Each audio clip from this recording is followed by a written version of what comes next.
stream, and we're gonna do a live stream, and it's gonna be good, so good. Yeah, we're gonna do a live stream, live stream, live stream. Okay, we're good. We're good. We're in. We're done. We're ready. We're going. Welcome to the live stream. Live stream. Little Jones on the live stream. Little Jones not happy. I don't know what's up with her today. Anyhow, welcome to the live stream. The pregame, a little early today. So I'll tell you about what went on the weekend. Not a whole lot. I did go to Cassiano's. This is a coffee shop in Hamilton, New Jersey. A really nice one, by the way. If you haven't been and you're in the Hamilton area, I highly recommend Cassiano's. Great stuff. Anyhow, I'll be back there in October 19th.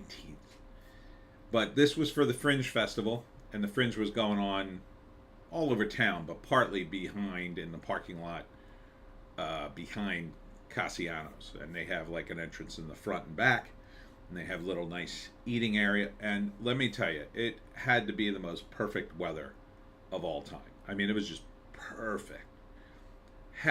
This summer, the last couple of weeks, perfect weather. No humidity. It's like California. It's like California in South Jersey, which is much better. Much better. It's not too dry. It's dry enough, but it's not too dry that everything dies. Because you're in a desert in California. And that's not good. Not good at all. So I sat out there. I sold some books. It was the Fringe Festival itself wasn't as heavily attended as I expected. For the weather, it should have had more people. It really should have. It was just so beautiful. And it was great to sit out there. I just didn't want to leave. I just sat out there. I was there like an extra hour and a half just because, what the hell? I just sat out there and listened to music. And really good musicians, too. They had a band. I don't know what their name was. It was just a local three-piece band. I'm telling you, they were playing everything out of my brain's playlist. It was amazing. So that was nice. And Cassiano's hooked me up with some free iced tea, which you know I love. What else? I met some locals again. A couple of people who had bought books before. A few new ones. And the guys who run the Chimney Brewery over in Hamilton invited me out. So we're negotiating a date probably on a Thursday. I think it'll probably be September. That felt like it was going to happen sooner rather than later. So hopefully we'll get something going sometime in September. Maybe towards the end of September. Otherwise October, I think, at the latest. Speaking of which, I still got to book some dates for October. I still got a weekend open in October. That's crazy for me.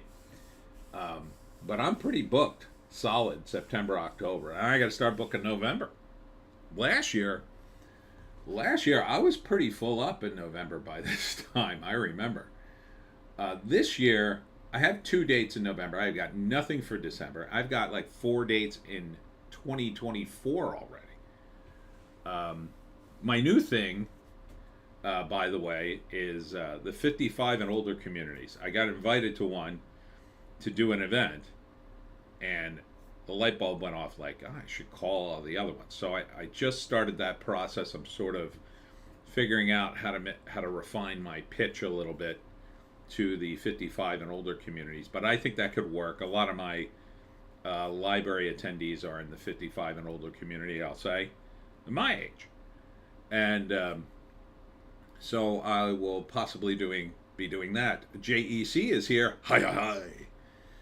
JEC, always good to see you. Always good to see you. So yeah, that's about it today. Nothing going on. What the heck else was going on? Well, I was supposed to do some family thing, but that got postponed. So a light week and a half for me. Light week and a half. So, Marshall J2 is here. Blue Beetle, dead on arrival. Let's just get right into it. All right, Marshall. Flops at box office, and Barbie almost at 1.3 billion, even though international numbers has been updated, yet definitely on pace to beat Super Mario Brothers. Really? Let's take a look. Let's get right into it. Shocking about Barbie. Yeah, Blue Beetle, I can't even believe it did this well. So it's saying 25.4 million domestic, 18 million worldwide. That seems like a not a that number's a little sus. I don't believe any numbers that are that even for the box office. I don't even quite believe 25.4 million. But it's possible. I guess it's possible, but I don't know. I think they probably fudged these numbers somehow. So it does beat Barbie in the box office, but Barbie did 21.5, which isn't bad at all. It almost lost to it. A bad weekend, a worse weekend than this. You probably would have seen Barbie stay on top. All right. So I don't know. It doesn't look like Barbie's on pace for 1.3 billion until you add in like, DVD and what's the name sales, digital. Probably when you add in the digital stuff, because I think it's been released everywhere. Oh, wait a minute. Still has to release in Japan. I don't know. How well could it do in Japan? South Africa? Is anybody... Are there any movie theaters that haven't been burned down? I mean, South Africa's in pretty rough shape last time I checked. And that's going to open tomorrow? Okay. You open your movies on a Monday, South Africa? What the hell are you doing over there? Marshall, I'm shocked Barbie beats the Dark Knight global box office numbers the past week. I'm in shock. Is that adjusted for inflation, though? Because everything pre-pandemic, you got to adjust for inflation.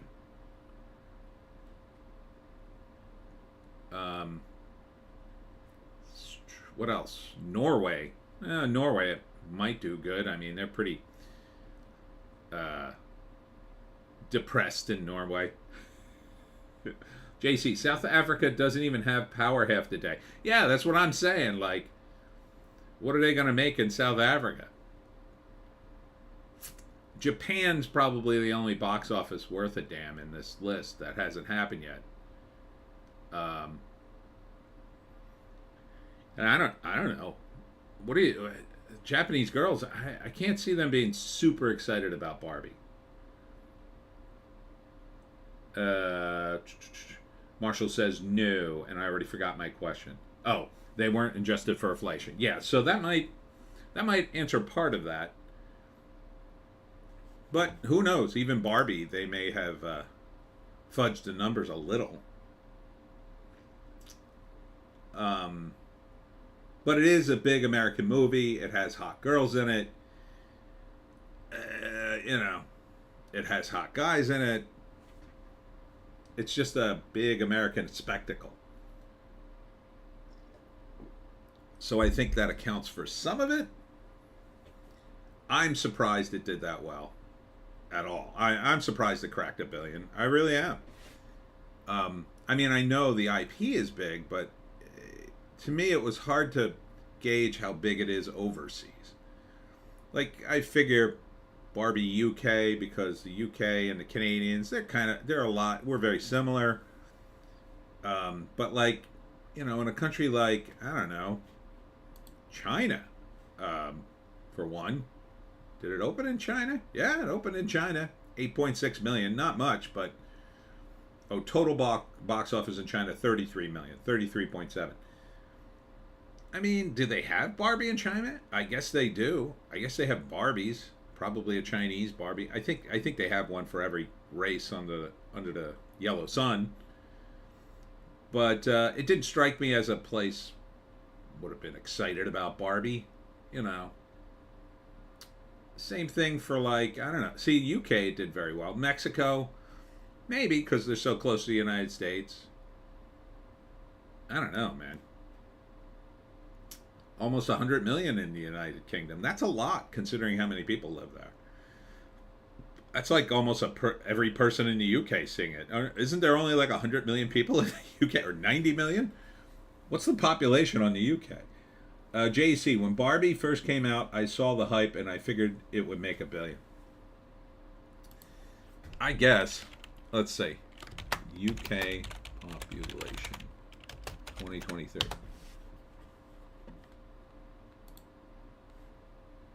67 million? How'd this movie make $100 million? I guess you got to count each individual ticket sales. I guess that's it. Is that the gross then? Is this the gross of the ticket sales? Still though, 99 million. That's 100. It's basically $100 million for 67 million people.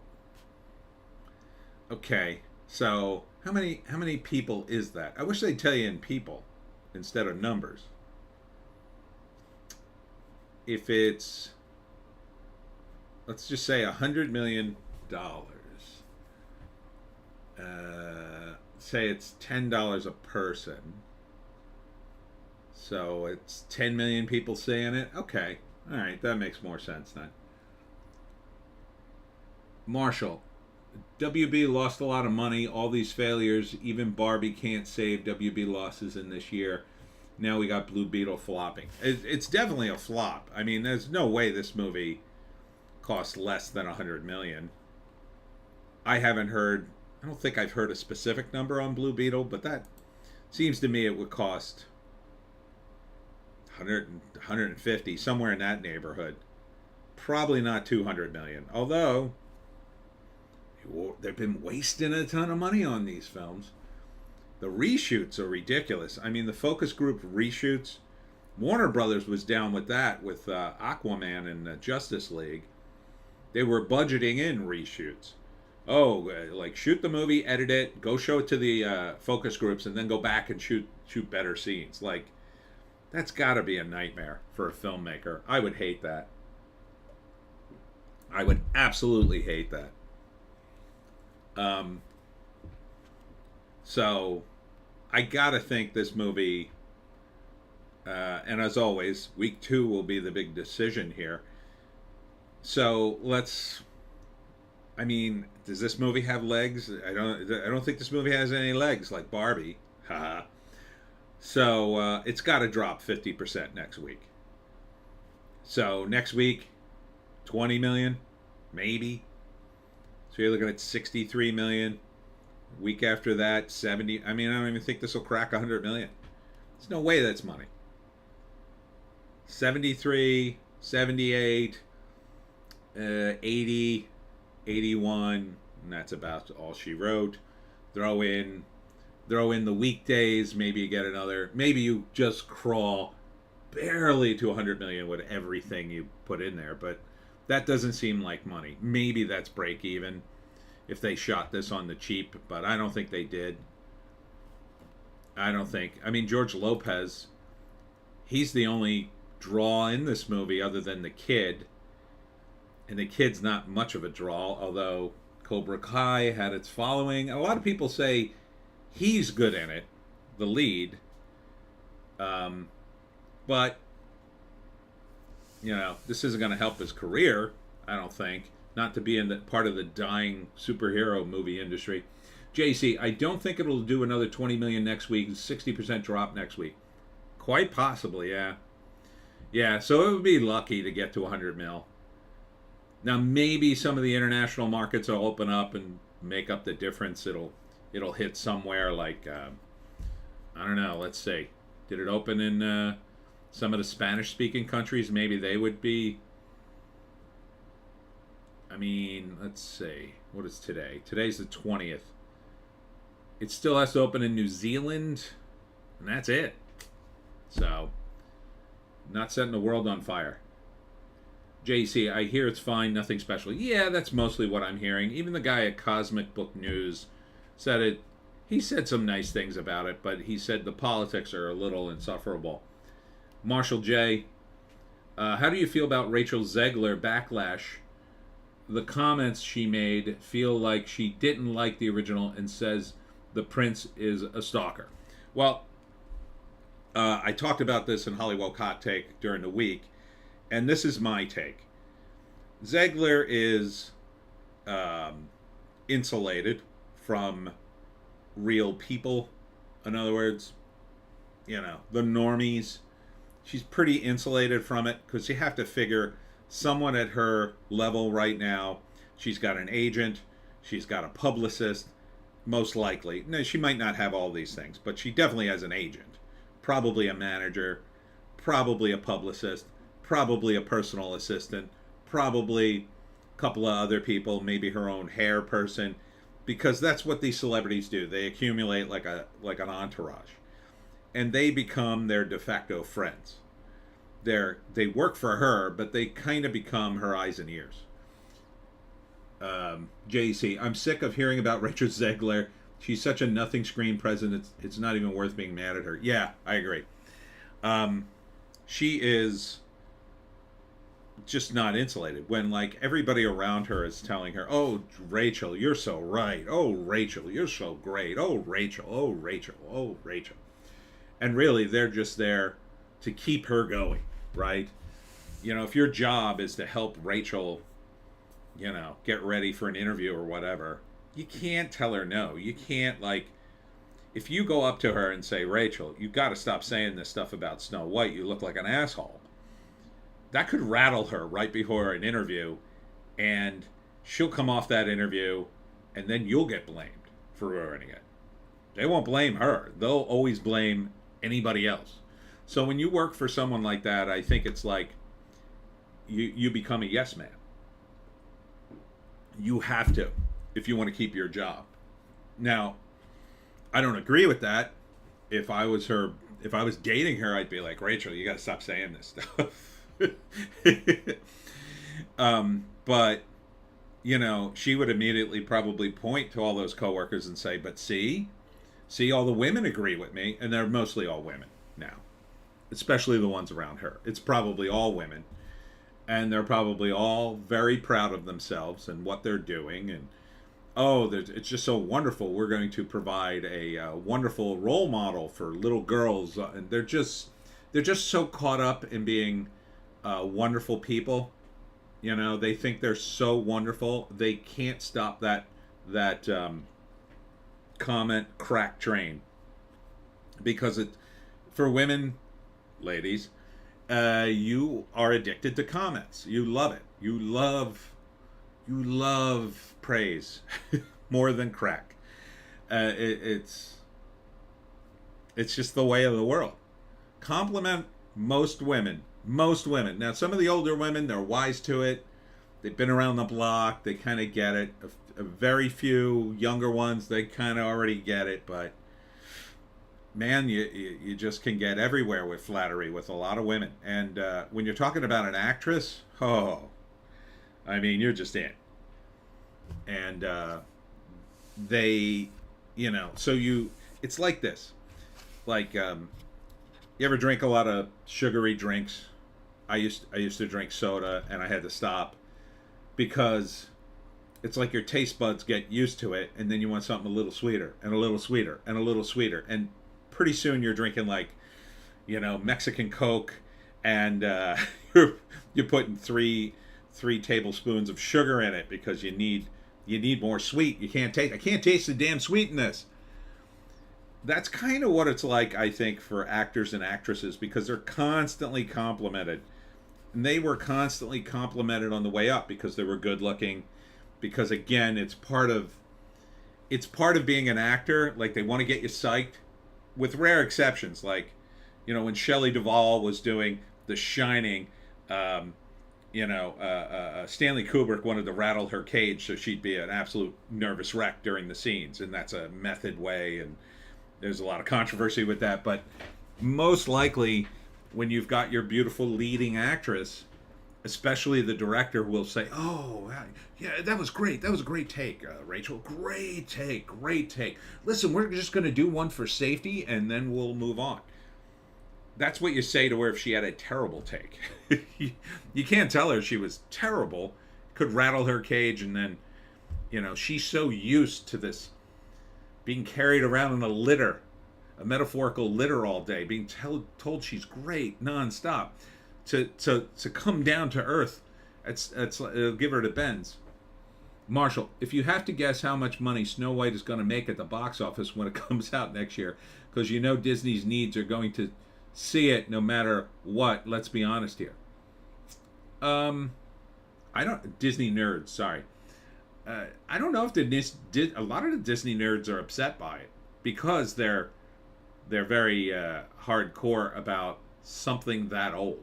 See, like something like The Little Mermaid, they're not as hardcore about it because it's not as old. Now, a lot of people were, but some people were kind of okay with that change because they came up in the 90s as little kids, and then, you know, they're older now, and they didn't live in the world of the old Disney. I caught the last few years of that, and it was just different. You know, they used to show Song of the South on television every year on ABC. ABC would show it all the time, and you'd sing along, dip, zippity doo da. And nobody thought anything of it. It's just it's that old Disney movie. Now you can't. Disney won't even show the damn thing. I think if they could, they would destroy every copy of it right now.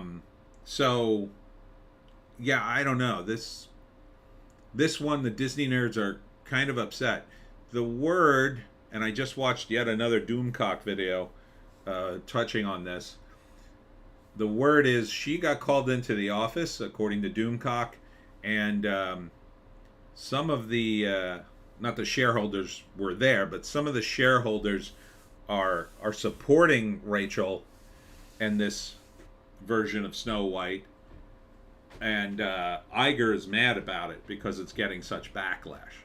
Not that Iger's any champion of truth and justice or anything, but he obviously sees the writing on the wall. We're not going to make any money on this damn thing. So if you've got the shareholders, and some of them are what I've read about Abigail Disney, one of the descendants of Walt Disney, is that she's super woke and that she'd probably be all for Rachel's take on this because they're out to social engineer the world. People like her.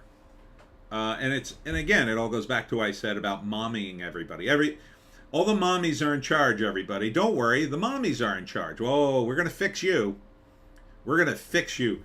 We're going to fix you, toxic men. We're going to show you what a real Snow White is. And you're going to watch it. And when you don't, we won't take any of the blame.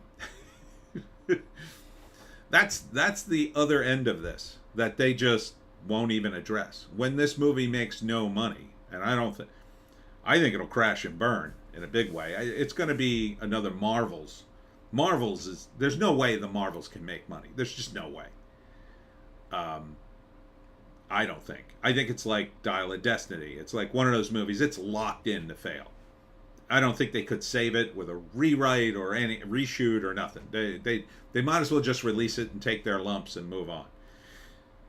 The Snow White thing, they could cancel it. They could just cancel the whole damn thing. They could recast Rachel and then try to perform like a sleight of hand. Well, we're not going to change it, but we're gonna make it look like we're going to change it. We'll recast Rachel, get somebody else in there, and then, you know, shut up about the movie for a year and then just release it. But I think they shot some of it. I'm not sure how much they shot. Initially, Rachel said that the footage or the stills were from test footage. So I'm not sure what they shot or if they shot anything. But either way, I don't think it makes any money if they still stick with that woke storyline. I didn't think it would do well even if they hadn't stuck to the woke storyline. Even if they just remade it live action. Who the hell wants to see that? The cartoon's a classic. It's not a Disney movie. It's the Disney movie. It's the movie that made Disney. And this is before the revamp. This is 1937. It made Disney. It put Disney on the map. And then for decades after, they were making all kinds of crazy movies, winning awards, making money. It's the Disney movie. They're destroying. This is the last movie to destroy. You destroy this, that's it. There's nothing left in Disney to destroy. That's it. Everything's destroyed. Doesn't matter if you destroy something further down the pipeline. At that point, you've destroyed your original movie, like the movie. You could go destroy Steamboat Willie, I guess, but who cares? Mickey Mouse is going into the public domain finally. So they've got nothing. They're destroying their own legacy. They should just not do it. That would be my move. My move would be to go into the conference room with Iger and say, we shouldn't do this movie at all. It's not going to make any money. Everybody hates it. Everybody hates Rachel Zegler. Let's just cut our losses here and make something else. Anything else. If we're not going to be a family-friendly movie company, then why are we doing all these old IPs? Let's just do a bunch of new IPs. You might as well, because then at least people won't hate it, like, right out the gate. Like, if you announced we're doing, I don't know, Francine the Princess, and Francine is super woke, and she is a leader, and she don't need no man, and yada, yada, yada, nobody would care, you know? But that's part of the problem. They're like dysfunctional children. They need constant attention. Marshall, I guess Disney's Wish movie only chance to make some money better than the Marvels. I guess. Disney's Wish movie. What the hell is that? I don't even know what that is.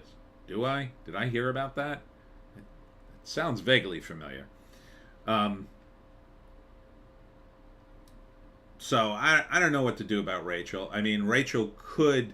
Now, what Doomcock said is she was called into the office and they gave her an actual script of things to say in future interviews about the movie.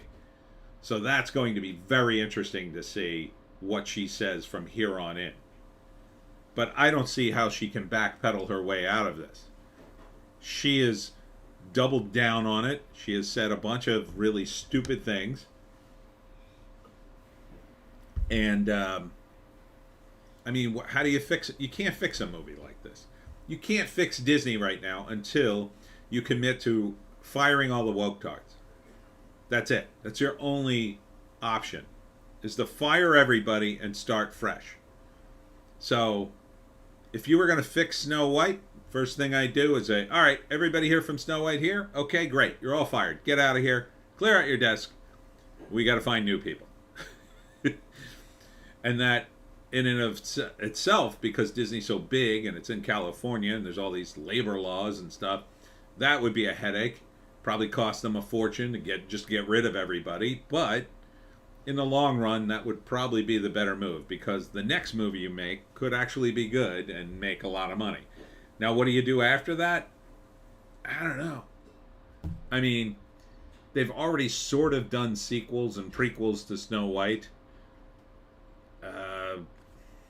So I don't think that's really an option.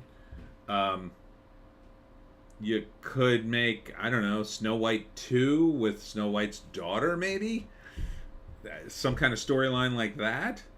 But who cares? Just make something new. Find a different fairy tale and just completely make that. If you're going to do fairy tales, or make your woke bullshit. Just make it. Just go ahead and make it. Make your CRT movie or whatever you're going to make. And then just make it cheap. And then this way you won't lose a lot of money, right? You can make, announce, like, we've got 5 new Disney princesses, each one more woke than the next. And then you can give them all new names, give them all costumes, just call them Disney princesses, and then make the damn movies for $20 million, because you'll be guaranteed the Disney nerds will come out, and you'll make 50, maybe $60 million, and everybody will hate the movie, but you'll still make money. I mean, Who likes these movies? Like, really likes these movies?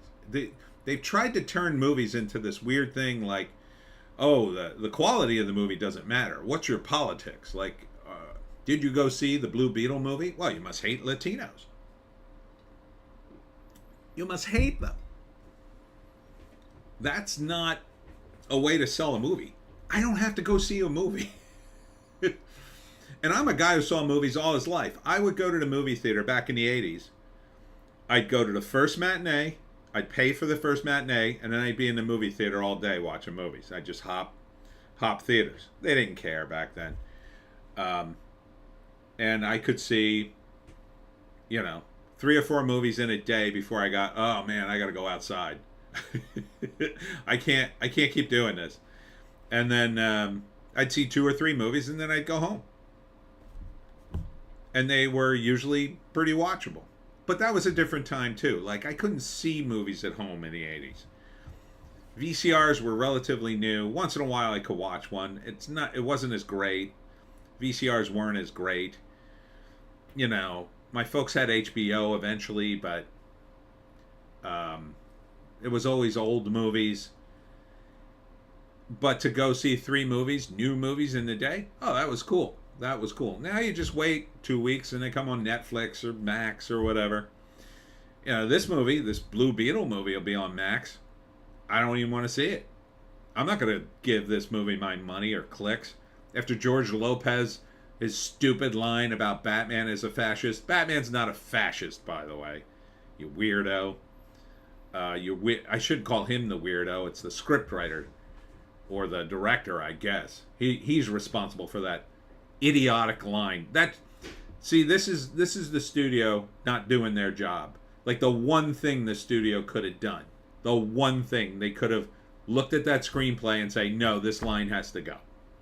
Oh, why? Why can't we say Batman is a fascist? Because it's not funny and that's our property. Say it about a different character. Say it about one of the Marvel characters. Call Captain America a fascist, but don't call Batman a fascist, you idiot. Just take it right out of the movie. And then you wouldn't even have had a controversy. You might have had some good feeling behind the movie. Like, oh, it's a good movie. It's fun. Like, oh, let's all go see Blue Beetle. Wow, Batman's a fascist. No. You have to make fun movies fun for everybody. And it's such a no-brainer. I don't understand how Hollywood not only has forgotten this, but insists on ignoring the advice from the past. In the past, what you would do is you would just promote the movie and you would always be positive no matter what. Right? Everything positive. Blue Beetle. Oh, it's fun. There's family in it. And there's a wacky uncle. And he's got superpowers. Oh, it's fun. That's it. That's all you would say. You wouldn't come out with, takes on politics or how this represents Latinos, or anything like that. You would just talk about how fun and exciting the movie is. Oh, there's a great scene where this happens. Oh, you can't wait for this scene. No. Instead, we got to talk about colonization. And Susan Sarandon, of all people, is the bad guy. That's just weird. Marshall. It's hard to see Disney scrap Snow White movie after all the money they put into it and already paid Rachel Zegler. Maybe they should put it on Disney Plus, but they not gonna do it. Well, they might put it on Disney Plus, but at this point Disney is so wrecked. I don't know what they're gonna do. It depends on how much money they did spend. And Rachel Zegler, I think they could lose her in a hot minute. They could just say she breached her contract by saying stupid things in her interviews, and that was a bridge too far. But they probably won't, because the way I see it is Rachel is one of the chosen people. She has been put into the pipeline in Hollywood, and they have decided, yes, she's going to be the next It Girl. Because, for whatever reason. Now, there are different theories. The dark theories would say, oh, they've got video on Rachel and she's owned by them. some horrible video of her doing some some horrible business that she has to listen to them no matter what. I don't necessarily believe that. I think it's possible some people in Hollywood are corrupted in that way. I think it's just like Rachel, it's just institutional momentum. They decided she's beautiful, talented, and she's beautiful. I mean, she's not ugly. She's probably got some talent, you know, if you gave her the right material. But there's no denying the history here. Woke Side Story was a disaster. Now, a lot of that's not on her. I think a lot of that's on Steven Spielberg, but she was the lead. If she had been better in it, maybe the movie would have done better. If she had been more charismatic. You know, you can't really blame her for Woke Side Story, but you could totally blame her for Snow White because she's become the story. Her ridiculous quotes have become the story. You can't have that in a movie. You just can't. I mean, can you imagine, I don't know, back in the day, you know, Arnold Schwarzenegger as the Terminator coming out and, I don't know, talking about politics. Like, it's just not even conceivable back then. Linda Hamilton coming out and saying, well, you know, Sarah Connor is really a feminist icon. Like, nobody would have saw the movie. People would have said, what? Oh, I don't want to see that. It would have hurt the movie. Nobody would be, there'd be no audience gained by that. No audience is gained through Rachel's behavior. None. Zero. You can only lose people in this way. So, they just need to, and it's too late now because, partly because Disney's such a big company.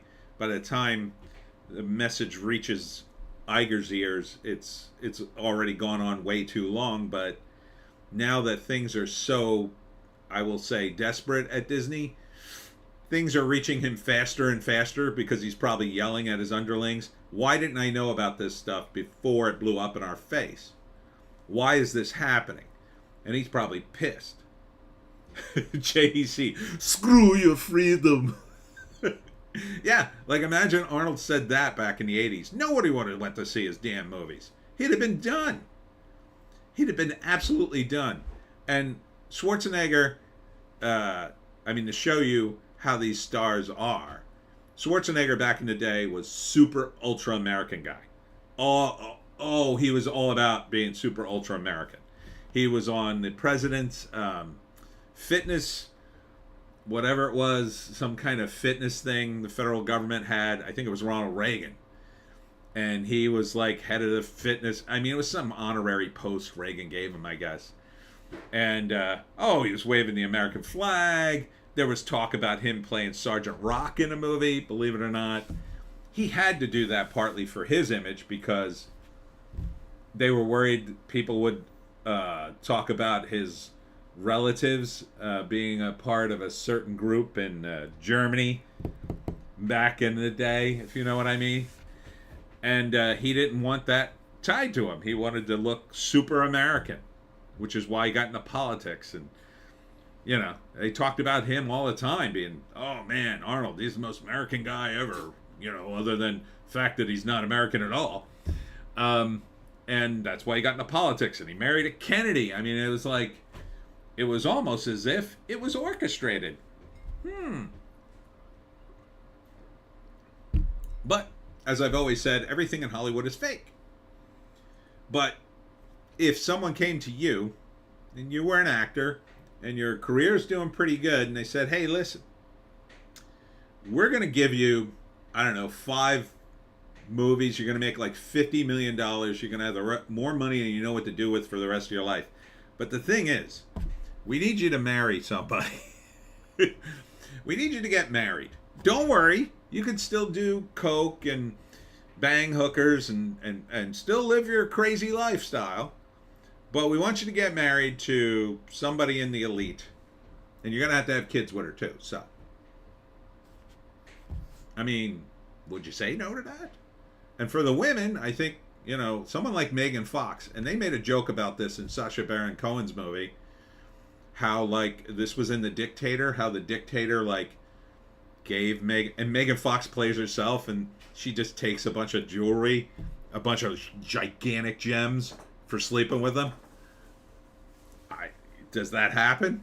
Well, there are plenty of dictators around the world. They'll pay Beyonce like a couple of mil just to play a concert for their private parties. So yeah, I think that does. So I think some of this stuff happens. Marshall, you think is BS that Bob Iger might sell Disney to Apple? It's very hard to me to believe that. Well, you look at it this way. Disney is worth about, I think, $160 billion. Apple is worth $1 trillion. They can afford it. $1 trillion. I think it's worth more than $1 trillion now. I think it's more like closer to 2 or more.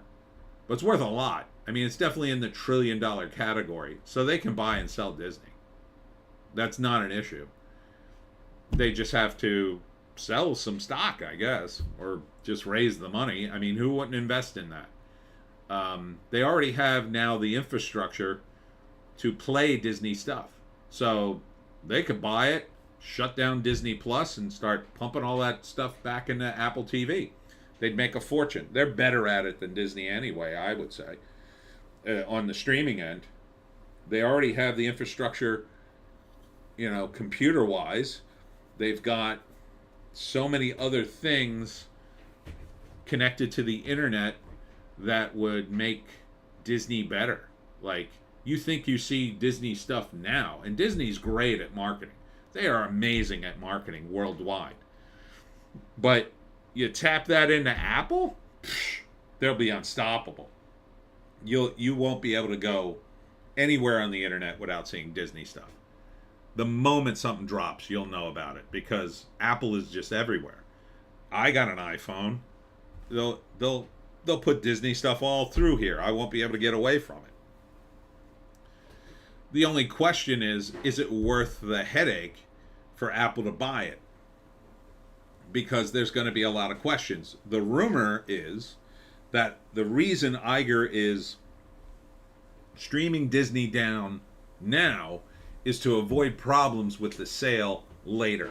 So he's getting rid of, I think he's getting rid of ESPN, or at least a partial stake in it.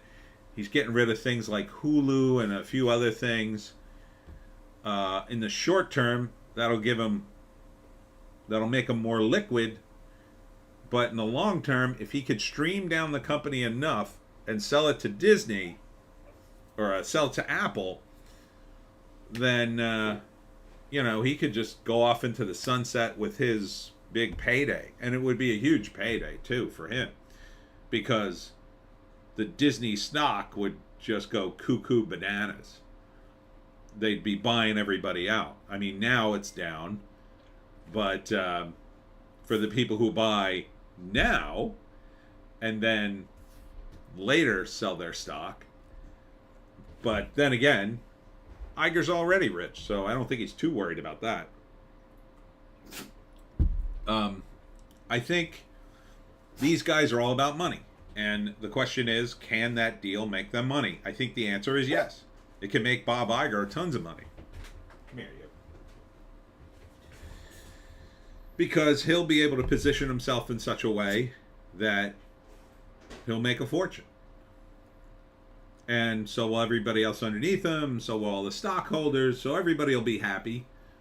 And to some extent, it's probably better that Apple would buy it, because then Disney would become a smaller part of a larger company, as opposed to a big company that can't seem to handle its own excesses.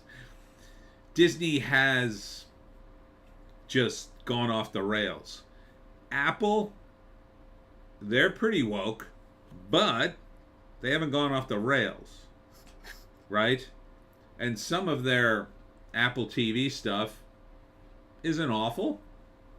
So they take their Apple TV people, put them in charge, maybe not fire the wokies, but tone it down, put things more in line with the Apple TV stuff, and maybe you save Disney.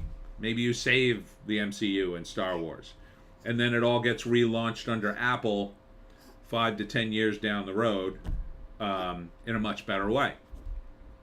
And by that time, who knows where we'll be at?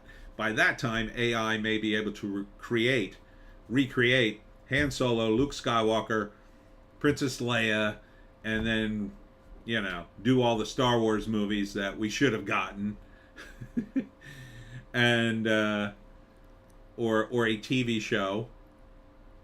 I'm sure they're angling for that already, because the technology is already there. If they can get from the Carrie Fisher estate, buy the image of her likeness and her voice.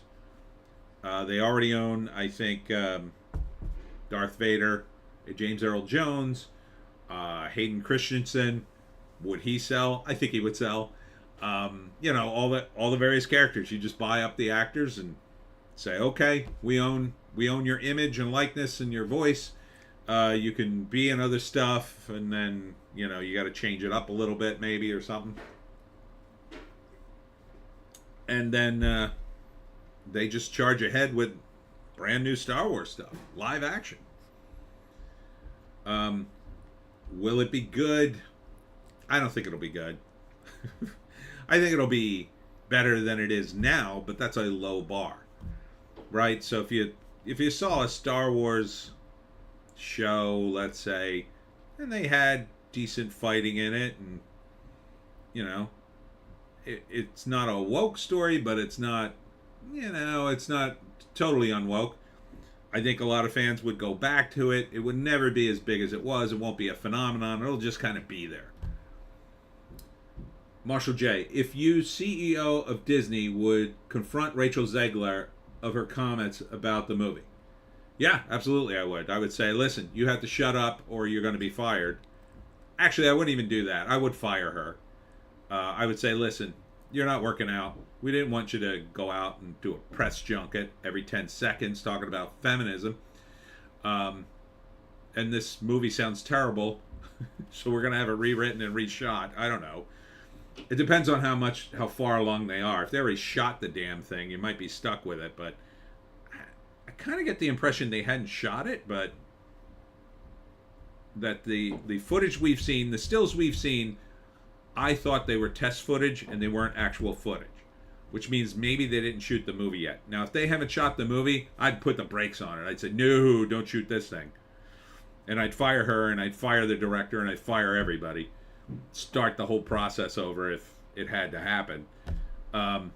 If I had to save the movie and save Rachel Zegler's career, I would say probably what he did allegedly today or the other day.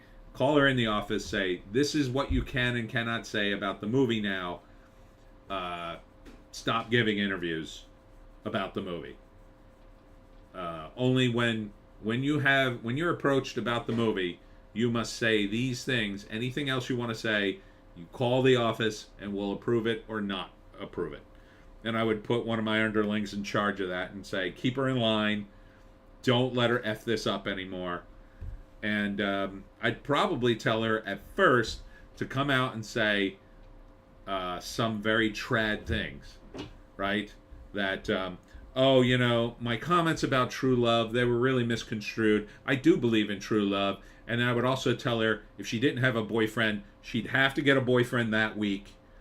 And then I'd want to see her in a traditional relationship with her boyfriend up until at least the movie comes out. So, which again, I say, this is what happens in Hollywood. These are orchestrated too.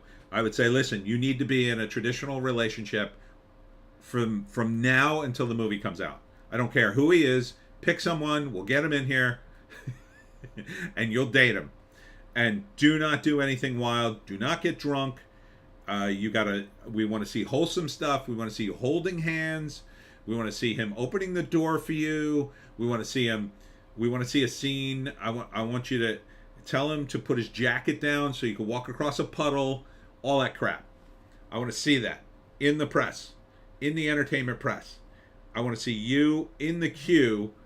And I want you, and whenever you talk about him, you talk about how you're getting married, how you're going to have kids one day. I don't care if you break up with him after the movie comes out. You can do whatever you want after that. But up until that point, oh, you got to be in the pipeline to be this guy's husband.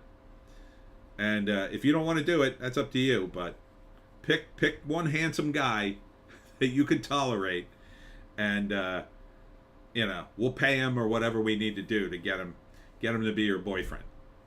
That's what I would do.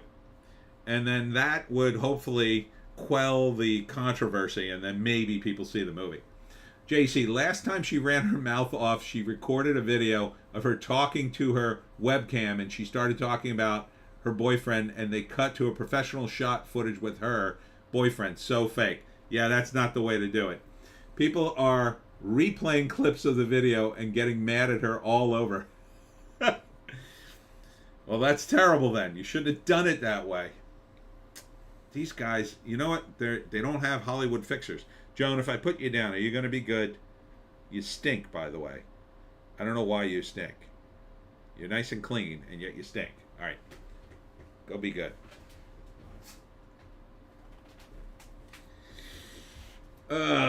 So there were clips of her boyfriend, huh? I don't know. Maybe I'd hook her up with one of these athletes, a baseball player, something like that.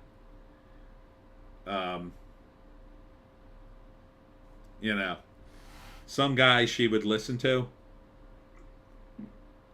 Like a linebacker. A guy that was just a monster. And then she could feel like, ooh, I've got a giant boyfriend. And then she'd listen to him because he's just so large. But I don't know. I that's funny. I didn't know that about the boyfriend. Professional shot footage of her with her boyfriend. So fake. Yeah. This is Hollywood. Everything's fake in Hollywood. Marriages are fake in Hollywood. Relationships are fake. I mean, look at Michael Jackson and Marie Presley, Lisa Marie. That looked like the fakest marriage ever. Now, some of it might have been true in that supposedly Michael was this like really into Elvis, and that was like, I don't know, something he was into. But JC, she's like 4'11". Everyone is huge next to her. I don't know. It's different when you have a boyfriend who's big, because once they're, together, she'll listen to him for a few weeks at least. She'll do anything she wants for him. And then after a while it wears off, and then she'll be like, you suck. I may have to stop Joan. Joan, shut up. Get in here. Come here. Knew that was a bad idea. Anyhow, let's move on from Rachel Zegler. She's just part of the Hollywood system. And the weird thing is, too, they invest money in her, obviously, and now they feel that they're stuck, and so they invest more. And then it gets worse. I mean, they haven't even talked about, she's going to be in the, there's going to be a prequel to the Hunger Games. She's in that. She's a big face in that. I think that's going to be a wreck. Or it's not going to be very big. I mean, it might be okay, I guess, for the Hunger Games crowd. And then there's one other movie, I forget. That doesn't look very good either. So, if they put her in these things, hoping one of them will do good. So, anyhow, so we were talking about Blue Beetle, and then Barbie, and then Oppenheimer. Oppenheimer tracks exactly 50% of Barbie, and it's quite amazing to me. Look at it. Barbie does 21.5 million. Oppenheimer does 10.6. That's almost exactly half. 717 worldwide. That's a little more than half, but that's pretty damn close. It's pretty damn close. It's kind of amazing. And this movie is on track, I think, to be the highest grossing film that never hit number one at the box office.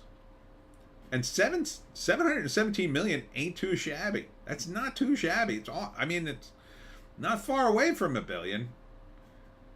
Closer to $1 billion than $500 million, just about. Well, not really, but I don't know. That's pretty good for a movie that never hit number one. I gotta hand it to the marketing team. I mean, the marketing team nailed it. Barbenheimer worked. It worked. Oh, Joan quieted down. Thank God. And I still kind of want to see Oppenheimer. I know, it's supposed to be boring. Marshall J. Heard MCU want to copy of Barbie's success by promoting the Marvels, trying to get a lot of females to watch the movie, hoping it will be like Barbie, which I highly doubt. Yeah, it's not.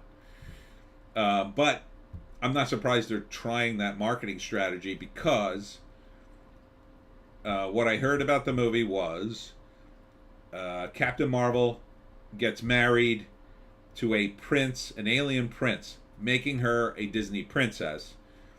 And then the alien race sings, like they can only sing and talk.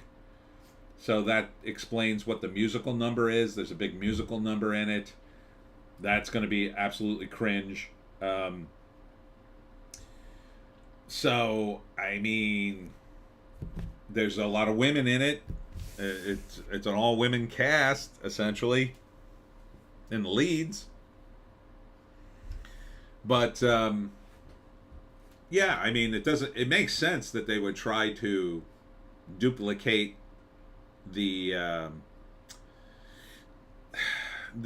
not the success, but the phenomenon of going out to the movie with the girls. Because I'm still seeing Barbie girls. I saw some last night at the Hamilton Fringe Fest. They were all dressed in pink. They either just got back from the Barbie movie, or they were going out for drinks to go to the Barbie movie. So it worked. People like to do a thing. They're bored. People like to do things. So if it's an excuse to drink, sign people up. And that's what it is. It's an excuse for women to get together, drink margaritas, and complain about men. I don't begrudge them that. If they want to do that, if they made Barbie their thing, go to it. Go nuts. I wouldn't go. I would question any man who went. I'd be like, dude, why are you going to that? It's weird. Unless he had daughters, or I don't know. She was really, really hot. But I don't even think Margot Robbie would get me to go to see this thing. But I don't see that working. First off, it's coming out in November. Allegedly. They're talking about pushing it back again. Probably a dumb move. But let's say it comes out in November. What happens in November? Well, once Thanksgiving hits, people check out and they're done until January. Oh yeah, they're going to work, but they're not paying attention. They're too busy Christmas shopping and trying to get the holidays, trying to get through the holidays. So I can't imagine that's going to, be like that at that time of year. Maybe they could tie it into, I don't know, pumpkin spice somehow, and we'll get pumpkin spice and go see the Marvels. You could try. I don't know. Are women that stupid?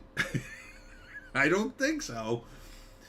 I mean, look, I understand the Barbies. That's really girly. That's really girly. And that's like, it's the first movie. Maybe if this was the first MCU movie, maybe. But the MCU is for guys. I keep telling people Marvel is for guys, comic books are for guys, superheroes are for guys. It's not for women. You've tried to force women into it, and they've kind of gone along with it because they think it's popular. I see women on the dating sites all the time. Oh, I'm such a nerd. I love Marvel.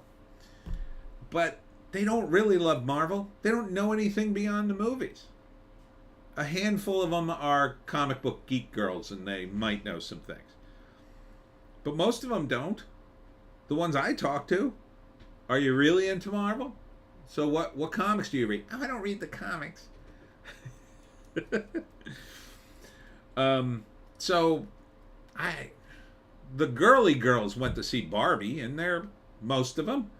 And I can see that working now. I can see it. Margot Robbie got paid $50 million extra for Barbie's success. She deserves it. She deserves it. And look, Margot handles herself very well. Not hearing a lot of woke tardetry coming out of her mouth, because she's an Aussie girl. She's an actual real woman. She's going home to her man and being a girl. She doesn't strike me as being totally on board with any of this stuff. She's more of a traditionalist, I think. And the Aussies, they don't give an F, man. They work. They have a good work ethic. Look at Chris Hemsworth, same thing. They're going to work, man. They're going to work this thing. They're going to make their money, and then they're going to go back to Australia and live their lives. To them, I think, a lot of the Aussies, life comes first and movies come second. And congrats to her. She deserves the movie. And I saw a clip of her. She met a deaf fan, and she knew sign language, and she was signing with them. And I don't know if it was a guy or a girl, I forget. It was a nice little piece. Where's the segment of Rachel Zegler talking to a deaf fan in sign language and being very nice to them? I don't see it. Where's Rachel Zegler dressing up as Snow White and going to see cancer patients like Johnny Depp did when Pirates of Caribbean or whatever. I almost said Pirates of Penzance. I don't see it. That's the way you act like a celebrity. You do charity work. You do cool stuff like that. And Margot Robbie's, I think, mostly in that camp. I think she said one woke thing, and I'm trying to remember what it was, but she kind of said some woke stuff during the interviews about Barbie, some feminist stuff, kind of. But she doesn't strike me as being, look at her roles. She's fine being a girl. You've got that stupid Harley Quinn movie, but I can hardly blame her. She was the lead. When you're an actor and you get a lead in anything, oh man, you can't turn it down. You can't. Even if the lead sucks. And Harley Quinn survives, is the rumor. And she finally got a good Harley Quinn movie out of it. The second Suicide Squad movie, she was great in that. That was Harley. The second Suicide Squad movie with Harley, yeah, that was Harley. I didn't see the first one, but the second one, oh yeah. If you've seen the movie, you know what I'm saying. So what do you do? At this point, I think Margot is just happy to have a hit movie under her belt. She just came off of Babylon. Her career was not going great places. She needed a win. Once Upon a Time in Hollywood, well received. I don't think it did that well financially, not considering a great financial success. So, and look, she ain't getting any younger. So, the question is, will she do a sequel? How much are they going to have to pay her to do a sequel? $100 million? I don't know. I don't think they can do a sequel to Barbie. I don't think they should, but they will. There's too much money in it. This movie made $1 billion. The formula would be, okay, we're going to make another Barbie movie. It's not going to make $1 billion, but it'll probably make $600 million. So make it for, $60 million. That would be the way to do it. But will they do that? Probably not. Warner Brothers isn't much better than Disney on these budgeting. If you saw From Dusk Till Dawn, they made a sequel to that movie. I couldn't name one actor in it, I don't think, because almost everybody died. And JC, it's a silly movie, of course. They can do another Barbie movie. Yeah. But if they were smart, they wouldn't put Margot Robbie in it. They would put some other hot chick that they Some nobody. I wouldn't cast one known actor in a sequel to Barbie. I put it all unknowns. Maybe I'd throw Michael Cera a bone. I don't know. But I'd put all unknowns in it, and then I'd make a fortune because I'd make the damn thing for like $40 million and tout it as the sequel. JC, they made a couple of Dusk Till Dawn sequels. Oh, did they make more than one? See, I knew about the one because I saw it come out, and I was like, when the hell did this come out? And yeah, was anybody? Let's see. Let's go to the IMDb. From Dusk Till Dawn. There's the first one. Oh, they made a series. Here's the second one. Robert Patrick and Bo Hopkins. From Dusk Till Dawn 3, The Hangman's Daughter, Mark Leonardi and Michael Parks. From Dusk Till Bong. Oh, that sounds great. From Dusk Till Bong. What the hell is that? Follows Tony and Spat. They have to smoke lots of weed before a vampire pizza party goes all wrong. Screaming Jay Pigeon. What the hell is this movie? Oh, it looks like an insane clown posse movie. That's crazy. Yeah, I mean, these movies, what did they cost? What did From Dusk Till Dawn cost? Probably nothing. From Dusk Till Dawn, the series. Yeah, I mean, what did this movie cost? Robert Patrick. He's the biggest name in it. And is he even in it that long? Bo Hopkins, Dwayne Whitaker. Danny Trejo is back. Oh, Bruce Campbell's in it? I might have to see this. It's probably awful. Rachel Zegler was very cringe when she... this is from Marshall. Rachel Zegler was very cringe when she said she would get paid extra every hour on streaming, and her dressing as Snow White for 18 hours turned a lot of people off. Yeah, it was a dumb statement. Storebang is here. Juggalos represent... How did I know you were a juggalo? Storebang. That does not surprise me that you're a juggalo. That's funny. I think Joan just came back into the room. Good doggy, Joan. That's it. Sit in your bed and relax. All right. So yeah, I mean, the smart move would be to make Barbie for half the money, at least. Make half the profit. That'd be a good day.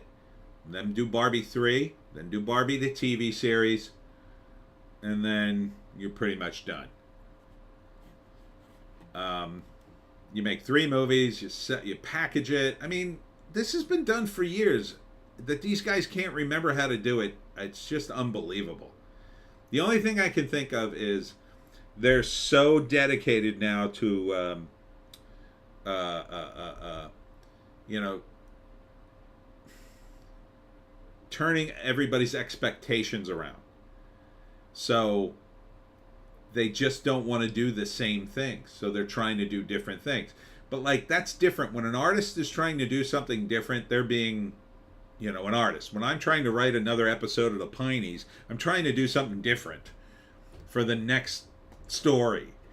I'm not trying to purposely undermine my audience. I'm trying to just keep it dynamic and fun. When somebody in corporate does that, they don't know what they're doing. When somebody in corporate says, well, make Barbie, but make it with guys this time. Make the guys the focus. No, that doesn't make any sense. Guys don't want to see Barbie. It's not a guy thing. Don't make it about Ken. I guess you could do a Ken spinoff if you had to. Excuse me. You know, but that wouldn't be the focus. But corporate guys, they don't know what they're doing. All right, let's continue into the box office. Teenage Mutant Ninja Turtles Mutant Mayhem, 8.4 million. Whew, I just stunk up this office. 118 million worldwide. That is probably not money for an animated film. 118 million? That seems pretty damn low. United Kingdom liked it, though. Not really. 7.2 million? That's, uh-oh. Hold on. I gotta read this real quick.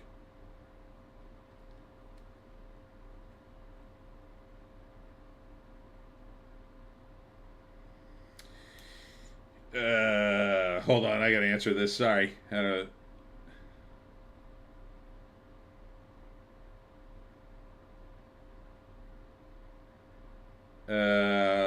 Well, I'll take care of this later.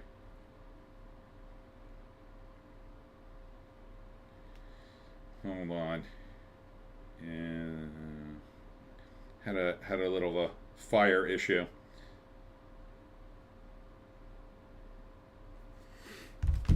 Okay, sorry, got distracted. So yeah, it doesn't look like Turtles is doing very well internationally. Not all that great domestically. 88 million. So 118 million. I don't think this is money.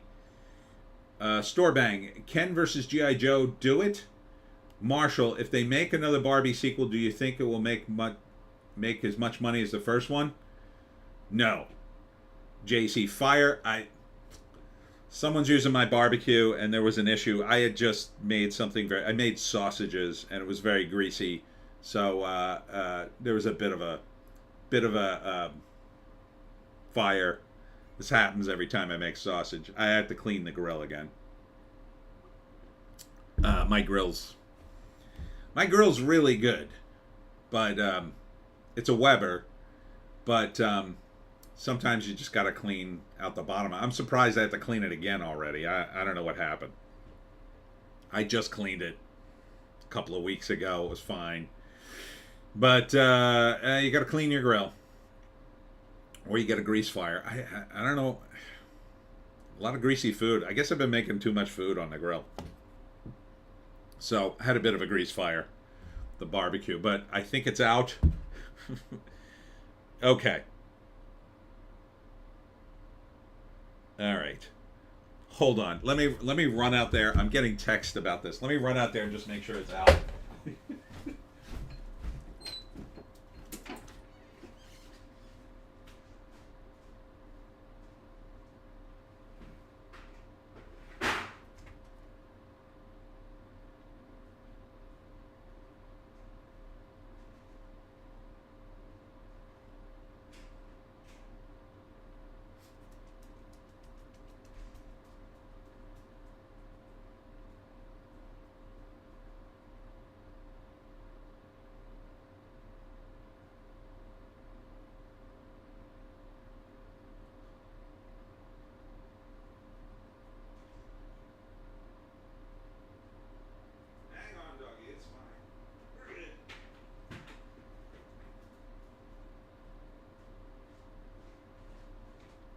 Come on, doggy. We're good. Come on. There we go. Joan's back. See, at least I accomplished something. Sorry. Sorry, had a little issue with the barbecue. It's fine. The barbecue is fine. I just gotta wait for it to cool. I'll probably have to clean it tomorrow. Anyhow, let me just answer this text. It's out. Just a little fire. Sometimes we have fires here. Anyhow, getting back to important things. Movies. Teenage Mutant Ninja Turtles. Very forgettable, I think, entry in the turtle world. But 8.4 million. It'll be in theaters for another couple of weeks, I guess. Probably peter out around 130, maybe 140. But they made $1 billion on the toys, and that was really the point. So $1 billion on the toys, I read. It's a giant toy commercial now. I mean, that's all it is, essentially. Number 5 is Strays, 8.3 million. That's not bad for a comedy. I mean, they're kind of touting this as it didn't do well, but comedies don't make a lot of money, unfortunately, which is why they don't spend a lot of money on them. 10.3 million worldwide. It's not going to do well internationally. Where is this even playing? Is it even going to China? No. It's not playing in the UK? Oh, it is playing in the UK. Okay. It's going to a bunch of different places later on, so it might make some money. Turtles was always a toy commercial. Yeah, but the comic was good. The original comic was good. I enjoyed that. But yeah. But it's doing well as a toy commercial. So $1 billion ain't nothing to sneeze at. Number 6, Meg 2, The Trench. 6.7 million. People said this is pretty watchable. Stupid, but watchable. And it did great overseas. So we're at 270 million. 203 of that is overseas. That's pretty good. That sounds like a sequel. That sounds like a sequel to me. Because I bet this movie didn't cost a lot. Store Bang. Action adventure comedies do okay. No. Men in Black. Ghostbusters. Yeah, because they're action. Or they're big spectaculars. But when I mean comedies, I mean a straight up comedy. Like Airplane wouldn't do well. Not really overseas. It's a parody of a very American film. You know, really, Airport. And comedies just don't do well because the comedic sensibilities in other cultures don't translate. So if you do a comedy about high school in the United States, people in other countries don't necessarily get all the nuances about high school here because their school system is different. It's similar in a lot of Western countries, but it's different. So for instance, like in Japan, I think in 8th grade, you decide whether or not you're going to continue your path going towards trade school or going towards a more academic angle. And so 8th grade is like a big thing in Japan, whereas in here it's just like, well, you went from middle school to high school. So it's stuff like that. You know, people just don't get all the nuances. Store Bang, good take. It's not my take, it's just the facts. So when you do international distribution, the 3 kinds of movies you want to make are action, TNA, or horror, because those 3 translate in every culture. So that's why low budget filmmakers tend to gravitate towards those 3 things, or any combination thereof. Now you could throw some comedy in it, doesn't matter, but the primary thing has to be the action. And I would add like big special effects into that, and that would be Ghostbusters, right? It's really a comedy, but there's so many big effects in it at that time that they were big effects. You know, it translates overseas because people want to see that spectacle. Because you can't see that in foreign films. They don't have the money. Now they have the technology. Like Indian films are getting up there. Indian films, they're doing Marvel-esque type franchises with their mythos, I'll say. Marshall, it seems everything going woke. Hope they don't do James Bond franchise like that. Still, Sean Connery's my favorite. James Bond, rest in peace. Yeah, that's another franchise. I can just set it aside and say, I'll watch Sean Connery. Thank you very much. Maybe 1 or 2 of the other movies. I have no interest in the new woke idiots that own James Bond, and even if they get their act together, they've kind of betrayed me as a fan, and I don't trust them anymore. So you're going to have to do quite a song and dance to get me back, but then again, I'm not in their demo anymore. You know, once you sort of age out of this stuff, they don't care about you because then you're not in the audience. I'm too discerning for them, and people my age, we're too discerning. We don't go to the movies enough. JC, they already did a woke Bond. Yeah, they killed him. Yeah, the last Bond definitely sounded woke to me. And Quantum of Solace is still the worst thing I've ever seen in a James Bond movie. God, that's terrible. I assume, him dying at the end of the last movie was probably even worse, but that Quantum of Solace is the worst movie. I don't get me started on Quantum of Solace. Storebank, Sean Connery's 007 never putt from the rough.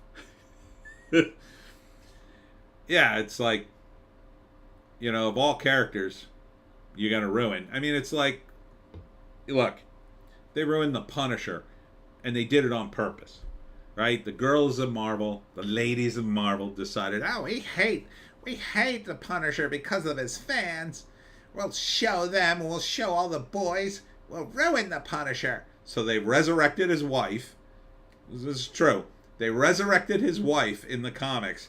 She comes back to life, divorces him, takes all his money. Like that makes any sense, right?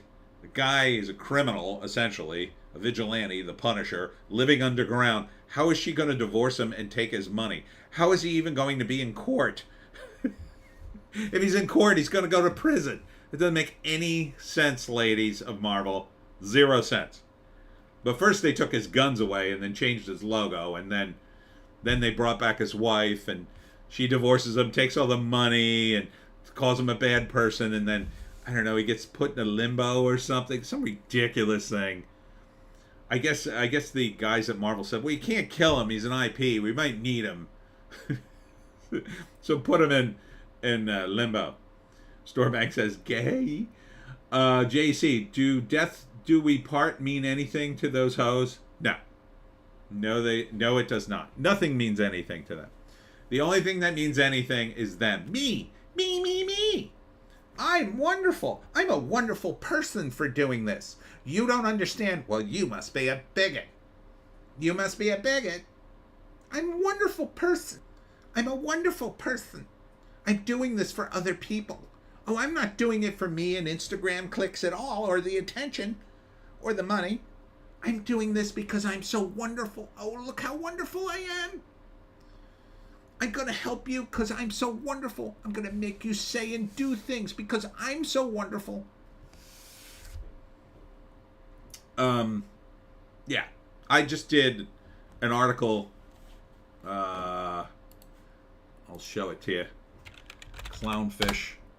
Oh, hit the wrong thing. Clownfish TV. Let's see if it comes up here. Clownfish is a great site, by the way. Feel free to stop by. And where the heck is it? Yeah, this is Comic-Con 101 is my column. This is how to fix corporate comics. So this would be my plan if you actually wanted to save one of these companies and actually print comics and make money. But they're not ready for this. They're going to have to go so broke they sell off the comic division, then maybe they'll actually want to make comics and make money, but I think it's much more likely they'll just license them out because it's a win-win. But if you were going to save the comic division, you would have to acquire the power to make the changes, identify the problems, fire everyone. That's the third one. Fire everyone. It's the only way. You'd have to fire all these idiots. Even the ones who weren't woke, you'd have to fire them. Because they stayed in office during the woke times and they're tainted, right? They kept their head down, they kept their jobs. They need to be ousted. And you need new people who are completely removed from this. You'd have to shut down for 6 months to a year, possibly longer, set the tone for the new order, hire support staff and editors, hire the talent, remake the business side, and remake the editorial, and there'd be a lot to do. You would completely change the face of comics, but are they interested in doing it? No. There's money to be made. I mean, you could certainly make money in American comics if you wanted to. You could turn the tide around right now, but time is running out. Eventually these IPs will be so worthless, they'll be like Magnus Robot Fighter and that whole line, they're essentially worthless in my view. Turok. I mean, they're Their IPs, you can bring them back, but almost nobody's interested. Shadow Man, who cares? Bloodshot, who cares? Every once in a while they try to bring these guys back. They only worked during the time when comics were big. Now Spider-Man, Superman, all those, you could make something of it right now, but in a few years they're going to be so dead, so exhausted, so squeezed of value, there'll be nothing left. There'll just be IPs that exist in some company's storeroom. And that's sad to say, but it's true. So they're not interested in fixing comics.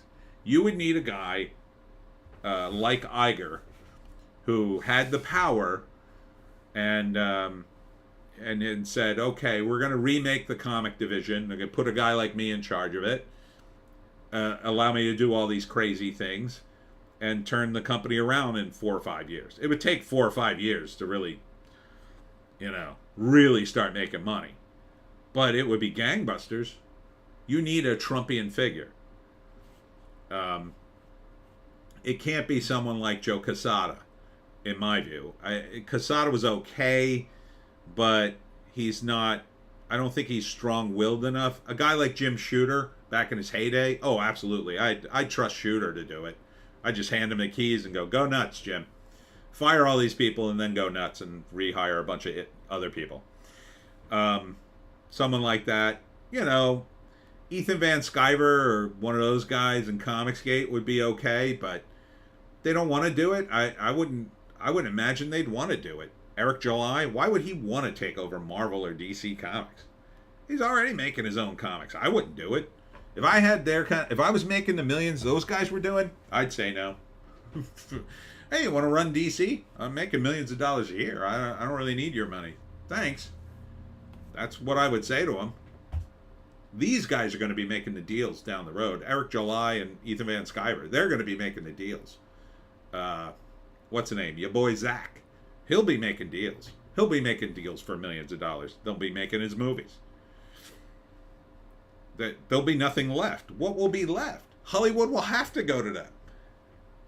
All these other IPs will be exhausted. They'll be worthless. Not worthless, but worthless enough. They're not.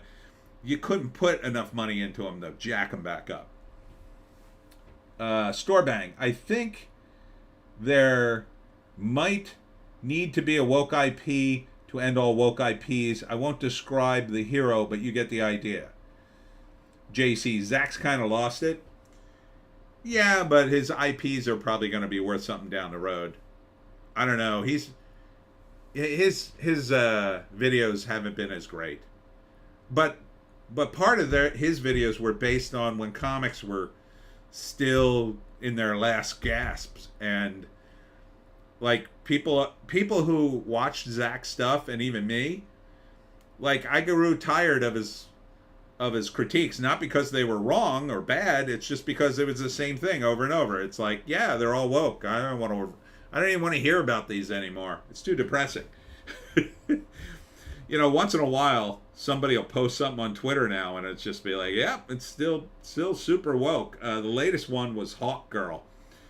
Hawk Girl, they, as from Heels versus Babyface, posted a couple of panels from Hawk Girl, and it was like, she's got the shaved head, she's going to BLM rallies, she's like, ah.